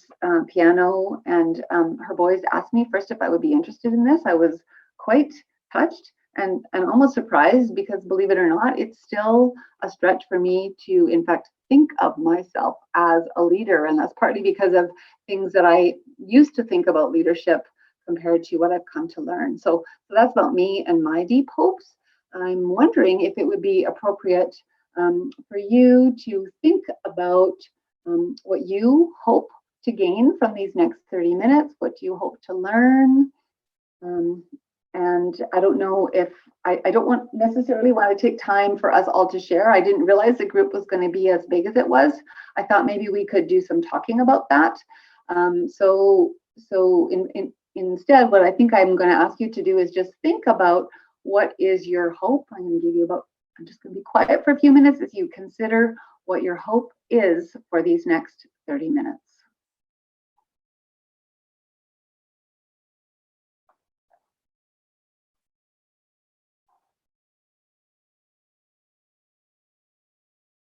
And then if we have some time at the end, maybe that would be good for us to do some more talking together with me present. So when I first started collecting my thoughts about this, I just sort of Googled leadership and compassionate leadership and found this particular slide. And I don't know what words pop out for you. You know, they might be confidence, courage, it might be toughness. You might be the sort of person for whom compassion, listen, others, those kind of words pop. For me, when I read it, I really liked this idea of becoming and the idea of integrity of intent. Becoming, because leadership is a growth process. It takes a long, long time. And there are peaks and valleys, and we need to be patient and merciful and compassionate with ourselves as we grow and develop. And the idea of intent is also, I think, really important. Why do you want to be a leader? What are you hoping to accomplish, and why does that matter? I also like this slide because it talks about nurturing. It touches on human relationships and how complex they are. And it uses the word create, creation, and blooming. These all really appeal to me and touch on my own experience of leadership for sure. What I can share with you is when I first became a teacher, I ran into this, or came across this woman and was able to learn from her. Her name is Diane Gosson, and she was from Saskatoon.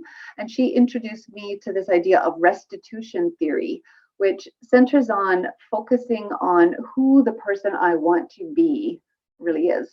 And so in my role as a school principal, I find that is helpful to me when I'm dealing with children and families and helping children in conflict often think about who is it that they want to be. And what I really loved about this theory is its focus on healing as opposed to shaming. It was about strengthening, less about punishing. It was about invitation and not force. The hard part is that it does require time and effort. It's not a quick fix, but I love the creativity and self-focus that's all kind of wrapped up in it. So it's sort of based on the fact that everybody acts for a reason. And I've come across this many times in different fields, but the idea of fun, freedom, love and belonging, mastery and achievement are so important to all human beings. If we can just learn to appreciate that that's what all of us need, it's helpful when we're trying to give direction to people and give direction to ourselves. Next, I want to talk to you about something I came across in a podcast, and it was about what I learned was this particular mom and how she helped her child to lead, and she would teach him things like instead of asking yourself or asking her child, what did he accomplish at the end of the day, she would instead say, were you kind? Were you kind today? She would ask him, did you make a difference? This mom who was raising this little boy would ask, did you ensure that you were responsible for your actions? And this little boy grew into this man who loves his mom and eventually became the president of the United States, Barack Obama. So I just really love that influence that his mom had on him and how I believe it shaped him. And I'm suggesting to you that you consider who your influences are. Hopefully your mom is one of them. Again, were you kind? Did you make a difference? Did you ensure you were responsible? This is what compassionate leaders ask themselves. Another big influence on me has been Bishop Robert Barron. He lives in Los Angeles, and he's a bishop, just like we have Archbishop Michael Miller. You can see him there at a confirmation. And some of the things that I've learned to really incorporate from him is to remember that your life isn't about you. You can see he's a fellow dog lover. He's very active in social media in the Catholic world. And this is important for leaders to remember that it would be helpful, I think, when you have setbacks and when you're with groups and when you're interacting with different people. Your life isn't just about you. It's about much, much more. He taught me to remember to keep my eyes open for the grace in every moment. He reminded me that boats are kept safe in the harbor, but they're not meant to stay in the harbor. So as leaders, current leaders, future leaders, leader wannabes, do the hard, scary things and believe that they will work out. Don't expect to not be afraid. You need to get comfortable being uncomfortable. It's part of the leadership package. So before we lead others, I think we need to think about and consider, can we lead ourselves? And what will happen is, if you can, it's likely that other people are going to follow you, especially if they catch your enthusiasm. If you're open to opportunities, even the hardest ones, that's very helpful. Set goals for sure, definitely, I'll talk about that, but get your happiness from experiencing the present moment. Don't wait until you reach your goal. Experience the happiness that comes from the attempt, and be compassionate even to yourself. I attended a seminar led by Alexandre Havard. He wrote this book called Created for Greatness. And one of the things that I've come to appreciate is, in our ability to lead ourselves, what's extremely helpful is a knowledge of virtue and the virtues, of which there are many. So Mr. Havard, in his presentation to us, shared some very interesting information about virtues. And you can see that great things, striving toward great things and serving are at the very top of his pyramid. Another way is to look at the development of virtues is you need a nice base at the bottom of humility. You need to practice things like courage and being just, prudent, and using self-control. And this will allow you to be magnanimous, one of my favorite words ever, which basically is about appreciating the fact that you can be great and you can do great things, but always remember to be humble about this, because your greatness comes from your relationship with God, our creator who made you, and is intended to be shared with others. So acquiring virtue really is about building character. And as leaders, this is something that is so critical. I came across this fellow named Rabbi Mordecai Finley, who's actually a Jiu-Jitsu black belt and a former Navy SEAL. And he shared that virtue is the ability to look at your ego, look at yourself, but not just do whatever it says. Instead, he says it's helpful to act in ways that are according to a vision we have of ourselves. And we need to really acquire what he calls a virtue code. And you're going to, if you don't know it already, come across people who try to tell you that, being good is for nerds, it's for losers, it's not cool. But in fact, hopefully you will come to appreciate that it's good to be good. It's not bad, it's good. And this is part of what we do when we build our character. He also shared with me an interesting perspective on the definition of heaven and hell. And he stated that hell is really the infinite love of God facing a person who doesn't want it, if you can imagine. In other words, people sometimes can't give up their bad habits. They won't do it. They won't stop being willful or selfish. They want their own way. They're envious. But when you can develop a virtue code and build your character, that you are in fact going to heaven while you're still on earth. Just kind of an interesting framework that I shared from this rabbi. Goal setting is something that's critical for leaders, developing leaders. And what's helpful, if you don't know it already, is to really start small. Set tiny goals that are achievable, but do them every single day consistently. And you're likelier to attain whatever it is that you're seeking.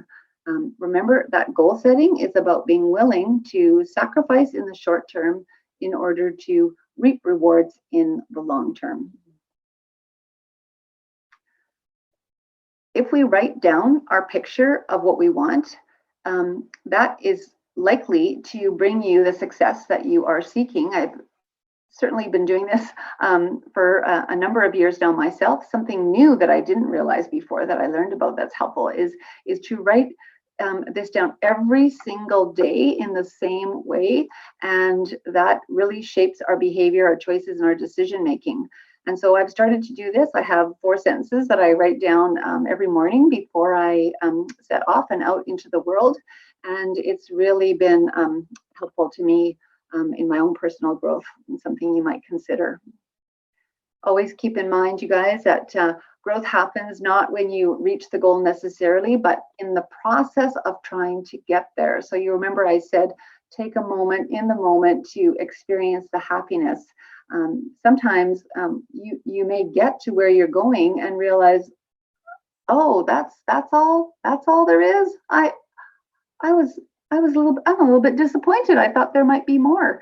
And so to avoid those sorts of feelings, if you can make a habit of experiencing joy in the moment, in the struggle, you're going to be happier and feel more successful in the long run. How you do anything is how you do everything. So remember to be merciful, not just to others, but to yourself as well, as you shape yourself, build your character, attain virtue, all in the hopes of being able to be an effective leader. Some other things that will help you in your goal is what you focus on. So if you focus on what you lack, you will lose what you have. When you focus on what you have, you get what you lack. As a leader, this is something that you're going to probably have to help people come to appreciate. So I've certainly found it helpful myself. Something else I'd like to offer you is this concept of thresholds, and thinking about, I hear some noise. I'm wondering if someone's trying to give me a message, or are we good? Hopefully we're all good. Anyways, this idea of thresholds and how we are going to come across moments in our lives where we will take an action or something will happen to us and our lives will be different after than they were before. Maybe one of your thresholds was when you left elementary school and went to high school. You crossed into something new. Maybe it was when you started a new job. Maybe when your family had to move to a different home. Maybe a threshold that you encountered was if someone in your family became very, very sick and things changed afterwards. Be on the lookout for these thresholds and notice them. It's a helpful practice because many of these thresholds are really sustaining and good for our spirits. Be open, be grateful, always helpful. Make it a practice every day to see where God has been active in your life. You can do this in the evening before you go to sleep.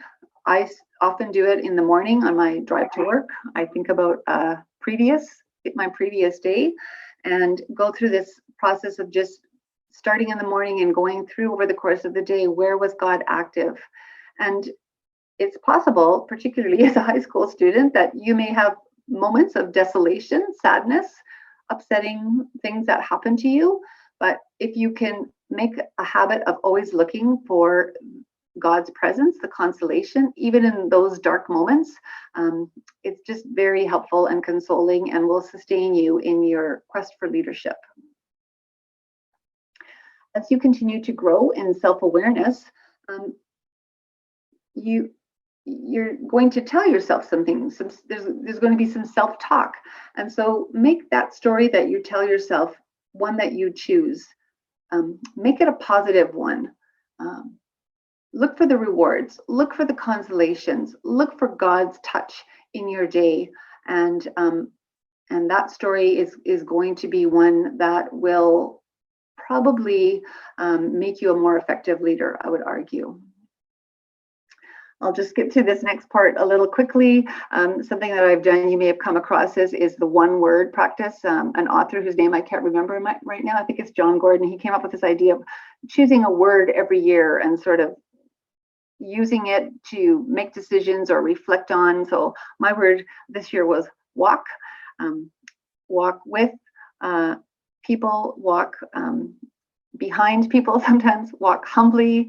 It was just a really helpful word for me to help me get through the year and some of the challenges that I had to face.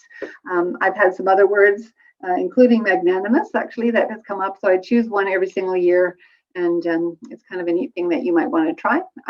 I've already decided that next year my word is going to be uncomfortable. If I didn't pray, I couldn't be compassionate. I couldn't be the kind of person that I want to be. And one of the prayers that I really love is this one here. It's something you pray for yourself. Just pray like, may I be full of faith, hope, and aligned with love. And it's something you just kind of do with a breathing practice. And you can pray it for yourself, then for someone who taught you, someone who loves and cares about you, someone you're in conflict with, and then even for the whole community. And just praying this over and over like a mantra is something that's very helpful.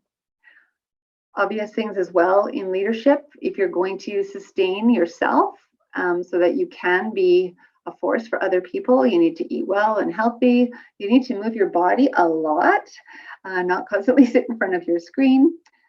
You do need to get enough sleep, which can be hard as a teen, definitely. And believe it or not, breathing, focused breathing that you pay attention to is extremely, extremely helpful.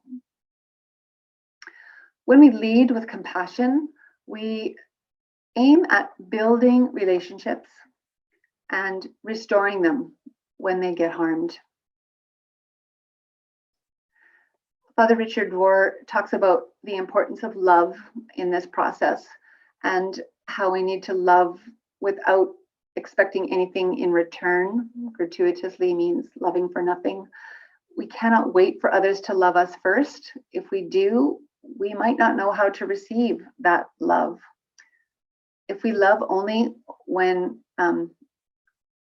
people earn it, that's not really love, Father Richard says. He calls it a transaction. You guys want to be leaders. You want to be transformative. You want to change people's lives. And so think about the importance of love in your leadership. I learned from a Navy SEAL who was on a podcast that you can't really lead people that you don't like. And so we need to learn to like the people that we interact with. Father Richard says, unless we love everybody, we don't know how to love anybody. It's not up to us to pick and choose. That can be a big challenge. What is this? It's really about loving our neighbor as ourselves. It shouldn't be new to any of you. We hear it in the gospel.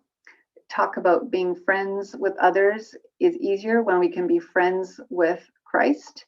And friendship and love is really not about calculating or using. It's about being generous. It's about being magnanimous. There's that word again. Something else I advise you to consider is in your leadership role, avoid stepping into this triangle that I learned about from writer Anne Garrido. And this is the victim, villain, rescuer triangle, where someone may come to you either as a victim, usually as a victim, who may portray someone else as a villain, and you may be tempted to attempt to be the rescuer or the savior. This is very unhelpful as a leader.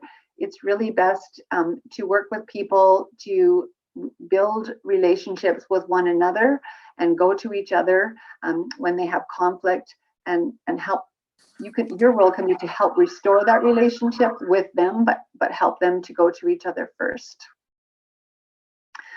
Always assume good intentions, even if you don't understand people's behavior. Compassionate leaders do this well and easily. Assume goodwill. Remember, though, that sunshine all the time makes a desert. You do need some rain. You will encounter some setbacks. So if you adopt some of those practices that I described for you, and remember to include prayer, it's very helpful to the self-regulation process, obviously, and to the leadership process. You may have heard of an author called Pippa Grange. She has worked with the England soccer team, the football team there, and helped them really advance their performance.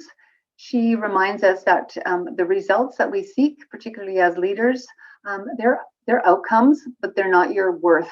They're not who you are as a child of God. So remember that.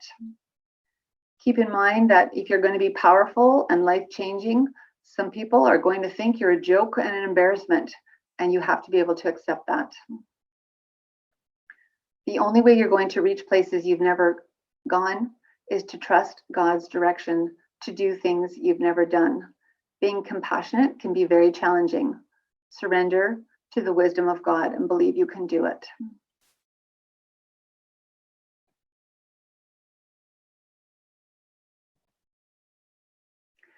Above all, leaders, future leaders, notice where you encountered God and God encountered you. And in your role, if you can help facilitate such experiences for others, you are a compassionate leader.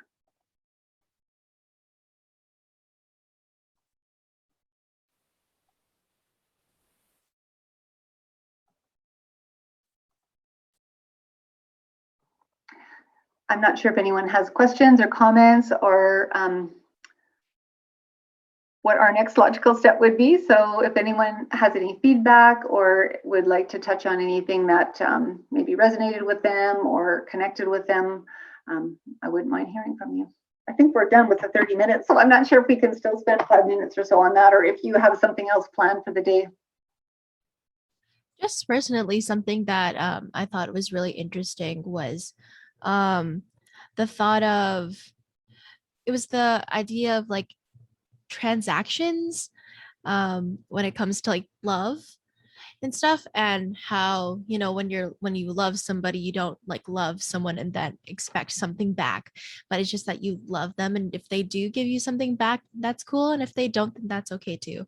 And I think that's like sort of, it connects to something that I do a lot. Like that's a lot of the times like how I sort of see love as well.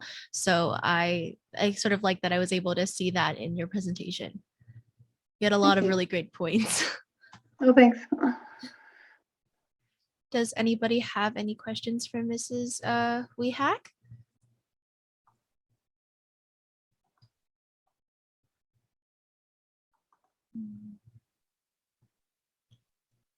I think if nobody has questions, I think we can keep going. So just another big thank you to Mrs. Irene Wihak for coming and talking to us today about compassionate leadership.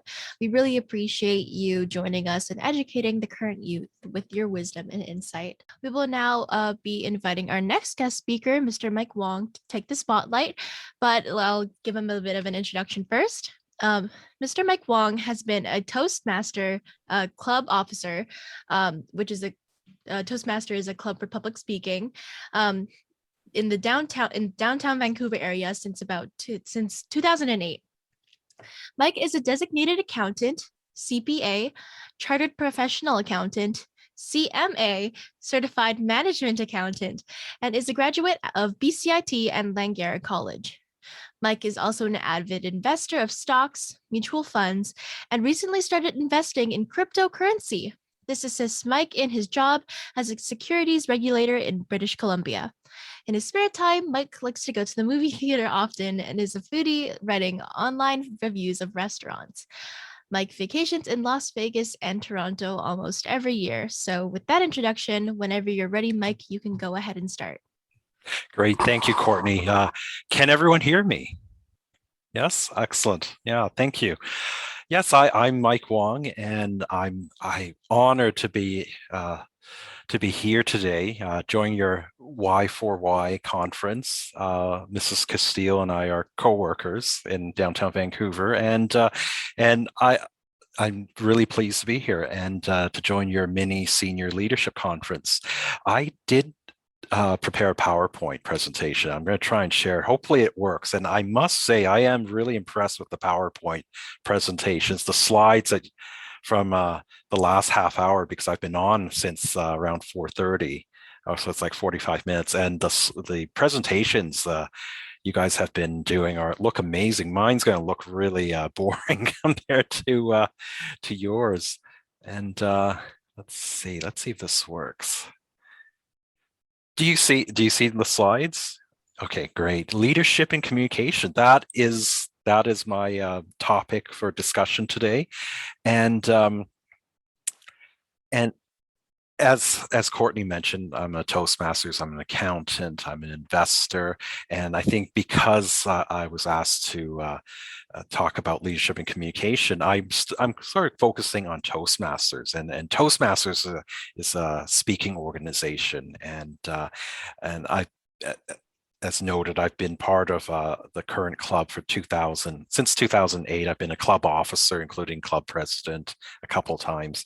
And but let me tell you about Toastmasters a bit. The first time I ever attended a Toastmasters was actually in the 90s when I was quite a bit younger. I was probably around 20, and a coworker of mine. Now, note, I was kind of more like an intern. I was actually a co-op student at the time. This is early 90s. And one of my slightly older colleagues, he was a Toastmasters member. And myself and another colleague went. And this was the first time I was at a Toastmasters. And I actually didn't know anything about Toastmasters. And back then, the internet wasn't really available then. So I was told it's a speaking organization, speaking and leadership type of organization where training is done in clubs. And I must say, even though I was a guest, and usually for Toastmasters as a guest, you don't have to speak, but I was put on the spotlight. So here I was. I think I was, this one of the younger people in the meeting room, and there's this table topics, there's improv, and I was put on the spotlight to talk about one of my favorite topics, Star Trek, because I've watched all the shows. I still watch it today, and so I did a 2-minute speech on Star Trek, talking about Captain Kirk, and those of you who know Star Trek may know what I'm talking about. But yes, was I nervous? Absolutely. Did I give a lot of like ahs and ums? Did I stutter a bit? Yes, I did. But I will never forget that day. And I'm glad I'm a Toastmaster. And I should note that from the presentations I've seen so far in the last 45 minutes, I think you guys are excellent. I mean, I think compared to when I was in high school in the late 80s, I think you guys are pretty advanced, and I'm really impressed. So just kind of go to the next slide. Now note, as I mentioned, my slide is mostly words, and Toastmasters International, it's a nonprofit educational organization. We teach public speaking, leadership skills, and through a network of clubs. And Toastmasters actually was founded almost 100 years ago, back in 1924 in, I think it was Riverside, California.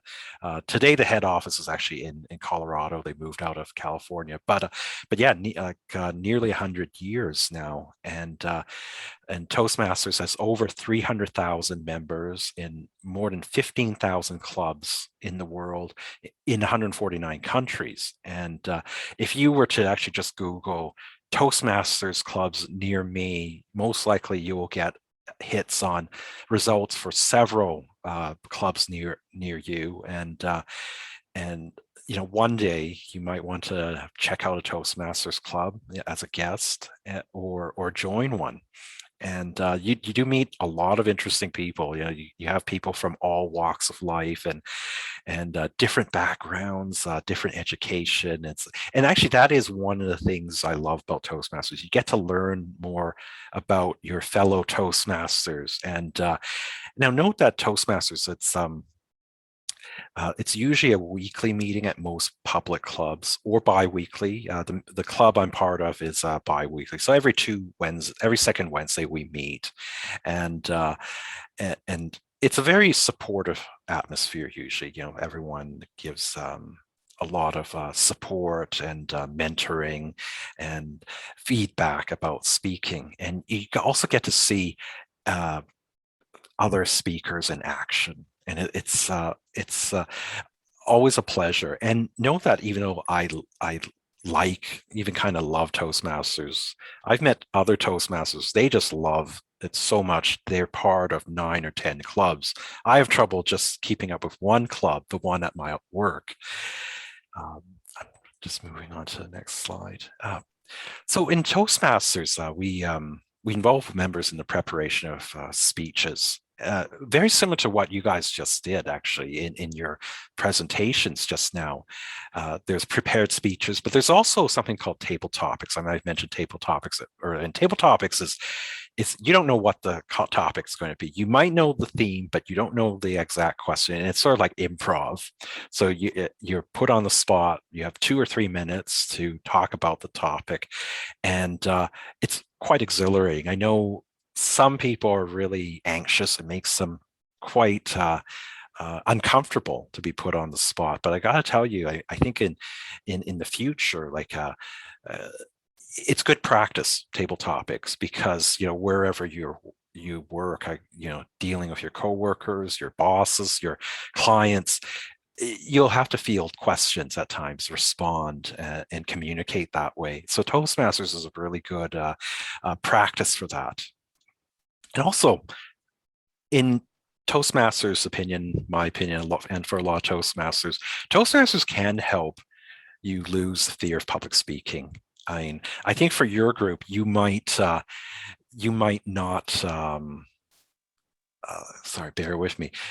You may not have that issue. I know most of you are pretty good speakers, I must say, for high school students, and maybe you're just so outgoing and extroverted that it may come easy to you. But for a lot of people, there are Toastmasters. I mean, public speaking makes them really anxious.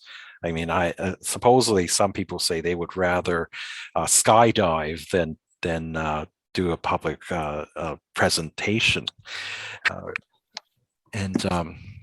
Plus, Toastmasters, as I said earlier, can be a lot of fun, and you learn a lot from your other Toastmasters members. And hopefully, one day, when to complement your post-secondary education and your future endeavors and work, Toastmasters is a good complement, and you could, as I said, Google search and find Toastmasters clubs near where you work or near where you live. And so next slide. This slide, I wanted to point out the Toastmasters has a website, toastmasters.org, and has a lot of information about the organization and speaking resources. I think some of it is, even if you're not a member, you might be able to access certain documents and information, and there's a lot to look at. And just sort of this is just a guide here, benefits of Toastmasters membership. As I said earlier, improve your public speaking skills, gain self-confidence and self-awareness, practice writing speeches and presenting to a group, gain a competitive advantage in the workplace, because so many people are so afraid to do public speaking and make presentations that you get a bit of a leg up if you're comfortable speaking. And also, yeah, maximize your potential. It's a good skill to have, but and one of the reasons why I've been in the club so long is because it's good to get out there. It's good to practice your speeches, practice preparing your speeches as well. And also in Toastmasters, we do a lot of evaluations. It's not like every meeting is like one or two people speak. It's actually many people speak. And actually your forum for your conference is actually very similar to like a long Toastmasters meeting where there's a number of speakers, there's introductions, and I imagine you might have certain evaluations. So it's I see a lot of parallels, and that's a good thing. And and my Toastmasters Club, we're in downtown Vancouver, as mentioned in the introduction, and we're called the BCSC Talking Watchdogs Toastmasters Club. And BCSC stands for British Columbia Securities Commission, where I work, and we're a corporate club. And so we are, it is a club that's for all the staff members of the BCSC. Sometimes we do let members from similar organizations, they might be able to join. And unfortunately, we don't allow permanent members from outside the organization. And as mentioned earlier, I've been in the club for quite a while, and I'm 13 years now, and 12 as a club officer, including club president twice. There were 2 years where I was club president, and there's various executive roles, sort of like the Y4Y organization. It's like we have a club president, we have various vice presidents, one for education, one for public relations, another one for membership. We have some other roles too, like treasurer and club secretary. And I've only missed 1 year as a club officer, and that is actually part of the leadership also. The leadership comes into play when organizing and managing the Toastmasters Club, and also mentoring and leading the club and its members. Yeah, and okay, I'm just going to move on to the next slide. Why public speaking helps with leadership. And I think number one, to inform. You may have to present ideas to your colleagues, your bosses, your clients. And for example, you may have to inform your coworkers on how a new procedure works at work. And let's say it's like a new software system, and maybe there's a new way of doing things. It's quite different, and maybe you're the one that has to present and give instructions on how to do it. Public speaking, being a Toastmasters member, improves your ability to interact with others. And number two, win over the crowd. The skill of persuasion is important, and this is important for inside and outside of the workplace, not just where you work, but your education and other organizations you're part of, maybe even your family as well, even though that might be difficult at times. And it's essential to have the ability to have public speaking, being able to speak publicly, and to prepare for the answers quickly. And that's why I mentioned earlier there's like the table topics aspect of Toastmasters. It's improv. You have to think on your feet.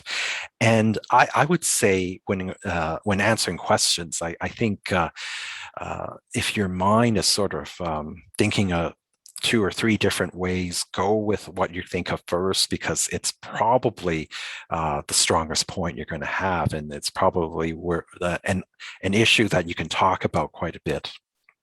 And third thing about public speaking, helping with leadership, is it motivates others. I think anyone can be a leader.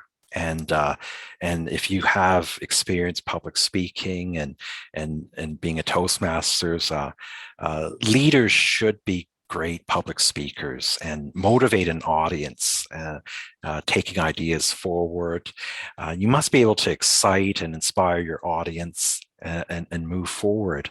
I think one personal thing that I've done is and I don't do it as often because it's kind of time consuming, but if you like a certain speaker that is maybe a business leader, maybe a politician, or maybe someone in a leadership role, and maybe find YouTube videos of them and see how they deliver their speeches. It can be really inspiring. Yeah. So about me, I think during the introduction, some of this was covered. I'm an accountant, so I have my CPA, CMA designation, and I don't. Where I work now, I don't really do traditional accounting work, but I still have to read a lot of financial reports and financial statements, and so there is a lot. Like, even though I'm not crunching, I'm analyzing a lot of financial data, and accounting may sound boring to some people, but I do like it a lot, and I think in Canada it opens up a lot of doors being an accountant. And I mean, if you ever wonder, like, was there anything I wanted to do? I like computer stuff too, and sometimes, like, my brother's a computer engineer. Sometimes I envy him, but at the same time, having a financial accounting background, I really do appreciate. I graduated from BCIT with Bachelor of Technology degree. That was an accounting focused option. And I also went to Langara College in the accounting diploma program. And it also had a co-op option where I actually worked in industry as part of the co-op. I did some other education, but I didn't really finish it off. I just felt that, no, I think I want to get into accounting. But I studied a bit of, back in the 90s, I studied some psychology and kinesiology, but I kind of felt that, for me, it's interesting things, but I just couldn't spread myself so much. So I kind of focused on accounting, get my accounting designation. And one thing that I did in the 90s, I really got into investments. I saw a lot of ads for mutual funds, and that's sort of where I started. And if you've seen, and I imagine a lot of you, maybe you probably haven't spent too much time on like investing and that sort of thing. But I did. Oh, sorry. Sorry, I heard a noise, but actually I'll just continue. Stocks and mutual funds, and then eventually something called exchange traded funds. I mean, some of it is saving for a rainy day. Other parts of the investing is saving for retirement. You don't have to worry about that now, but it is a bit of a passion of mine. And in the past year, I got into something that I thought I would never get into, and that's cryptocurrency. And most of you probably have heard of cryptocurrency by now, like Bitcoin and Ethereum. And I invested a little bit, not too much, but since the end of last year. And I must say, it's something that a lot of people are interested in, and it's in my opinion, just continues to the popularity and the interest in it's just continued to grow. I think the world is changing a bit, where these cryptocurrencies are just sort of like the new way of thinking when it comes to currencies. And I have a warning here, like I wrote down cryptocurrency warning. Crypto is volatile and risky. I would say if you hear of people investing in my opinion, it is so risky that one day crypto could all crash. I don't put too much money in. I think it's sort of like if it is riskier than oil and gold and mining stocks, where whatever you put in, you better be prepared to lose it. It's just but who knows? It's just everyone, it's a big fad almost, even though the reason why I kind of got into it is I'm starting to think it's starting to enter the mainstream. And but anyways, that also, Courtney, and I guess moving on to another topic, I think it was mentioned I like visiting a couple places Las Vegas and Toronto. I'm actually heading to Toronto on Saturday. I have relatives there. I'm visiting my brother, and I also have some cousins there. And it's nice to get away. And it's actually my first trip in a year and a half because of the pandemic. And I do also go to Las Vegas. I do like the shows there. I do like I like the food too. And that was another thing. Like I just thought when I wrote my bio, I do like doing food reviews. I'm on Yelp, and actually I only joined Yelp recently. I used to do TripAdvisor and Google, but I find that Yelp is pretty easy to use. So I do like visiting, showing food pictures and writing reviews on restaurants. And yeah, so since I'm going to Toronto on Saturday, I think I'll probably check out some places in Toronto and do my Yelp reviews of Toronto restaurants. Anyways, I'm not. We probably have a lot of time left, and that is generally my presentation. So I'd love to field any questions you may have, anything you want, anything I presented. You can even ask me things that I did not talk about. So are there any questions?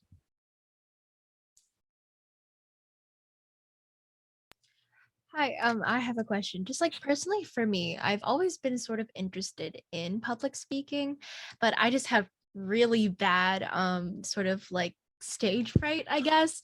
And I was just wondering if you have sort of any tips for any of us, especially when we're just sort of on the spot, because I tend to do the when I really don't know what I'm saying. So, and I always get scared that I am not like putting things into coherent sentences. So I was wondering if you had any tips on that, at least when you're on the spot.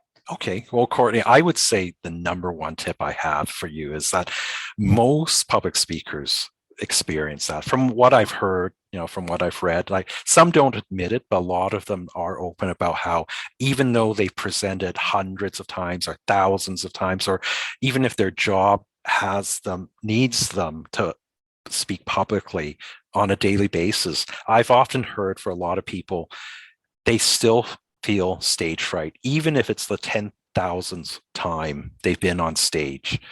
And so I'd like to think most people, your audience is supportive of you. So I think, remember, you're not alone. You always, everyone kind of feels that. And I think, and then related to that is, I think a lot of public speakers that have that stage fright, they use that stage fright energy to their advantage. I think for a lot of successful and popular public speakers, because they have the stage fright, I think it makes them strive more, because I think they care about what they say. They want to do really well. They want to strive and do the presentation. I have some other tips. Some of it is more personal view, and it sort of depends on your style. I find that what works for me is I don't do a lot of detailed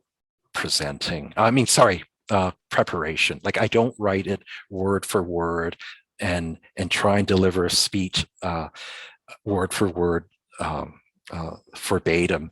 I kind of like to prepare it as notes, like just sort of like summarize the key outline points and go from there.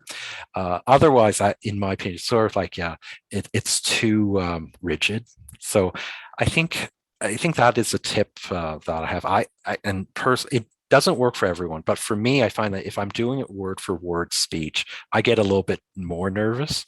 Whereas if it's just an outline, it feels more natural, and I think it flows better.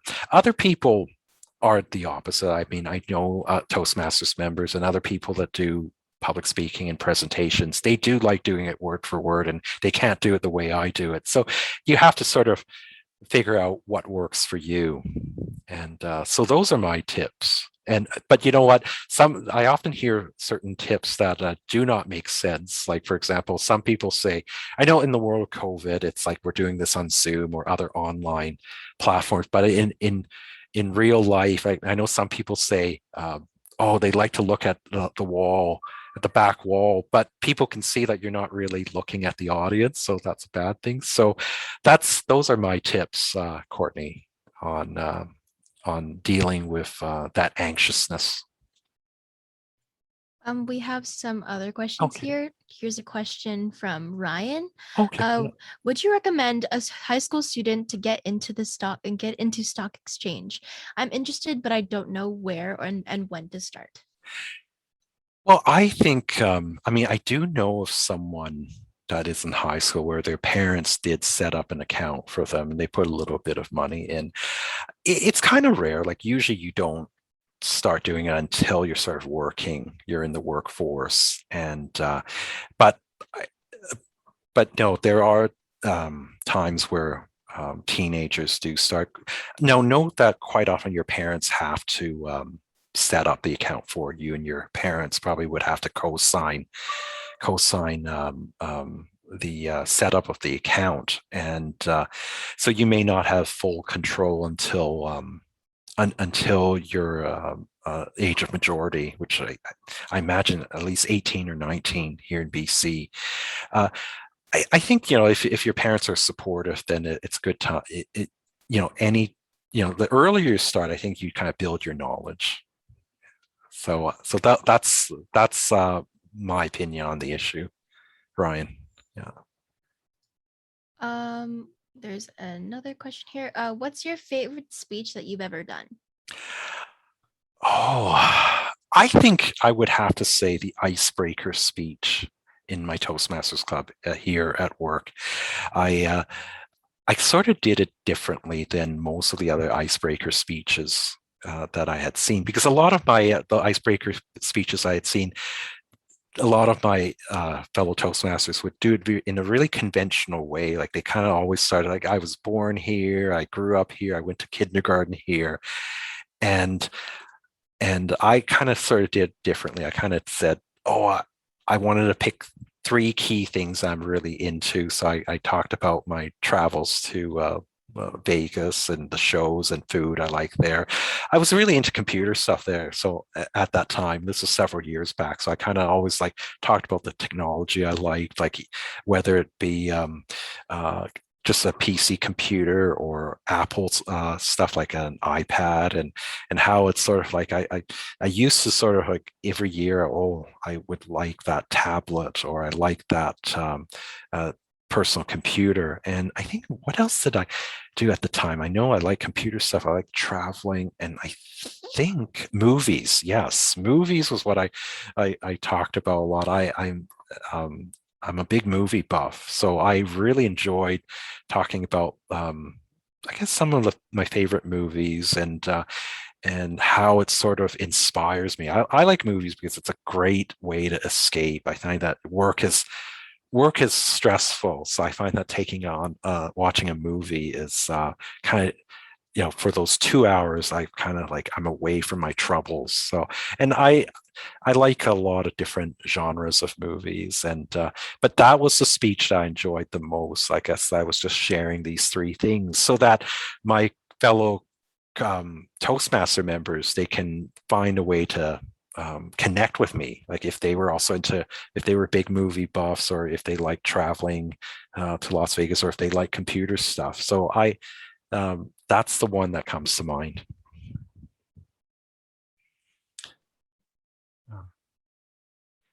Any other questions? And I don't, it's not really a question, but it's kind of more of a comment, because my mom's also an accountant, like a CFO and ICDD, and okay, yeah, and like all the money just reminds me, because like she just sold a company for like $100 million US, and she just recently got a job as a CFO. So yes, excellent, it's just kind of just like inspiring to just like make money and be successful. Yes, absolutely. It's it's really busy in business these days, and I think one thing that people don't realize, like even though we've been in COVID pandemic mode, and even though like some industries like hospitality, like travel industry, it's been slow. It's starting to come back a bit, and things like well, movie theaters have opened since I've already gone numerous times over the last month. But business has been pretty vibrant, I think, across the world, North America, Canada in particular. So there are a lot of business transactions going on, like mergers and acquisitions, acquiring companies, expanding business. It's there's also a lot of investors out there, like people willing to buy stocks in various organizations. So so I know your mom must be pretty busy. Yeah. Yeah, So yeah. she's also saying like she had these like computer technicians working for them, and they were getting like 100 grand out of university. And they left within like 2 weeks because they got a higher offer in the States. Yeah. Like the computer related jobs are in like really high demand right now. Oh, I agree. I agree. I mean, because some companies are like brick and mortar, they never had a website before, and here they are having to sell stuff on their website. Yeah, I mean, I have to admit, like I said, and I kind of touched on it earlier. If I can do it again, I probably would have gone into computer stuff. Yeah. So, and I'm just, I don't know if is there another question? Oh, okay. Oh, I have a question for you. Okay, sure. Yeah. So I'm leading my school's debate team this year, and I was kind of wondering what the biggest piece of advice you could give to me is, because I still have so much to learn about the world of public speaking and debating, and I've never led a school club before, so I'm a bit nervous about it.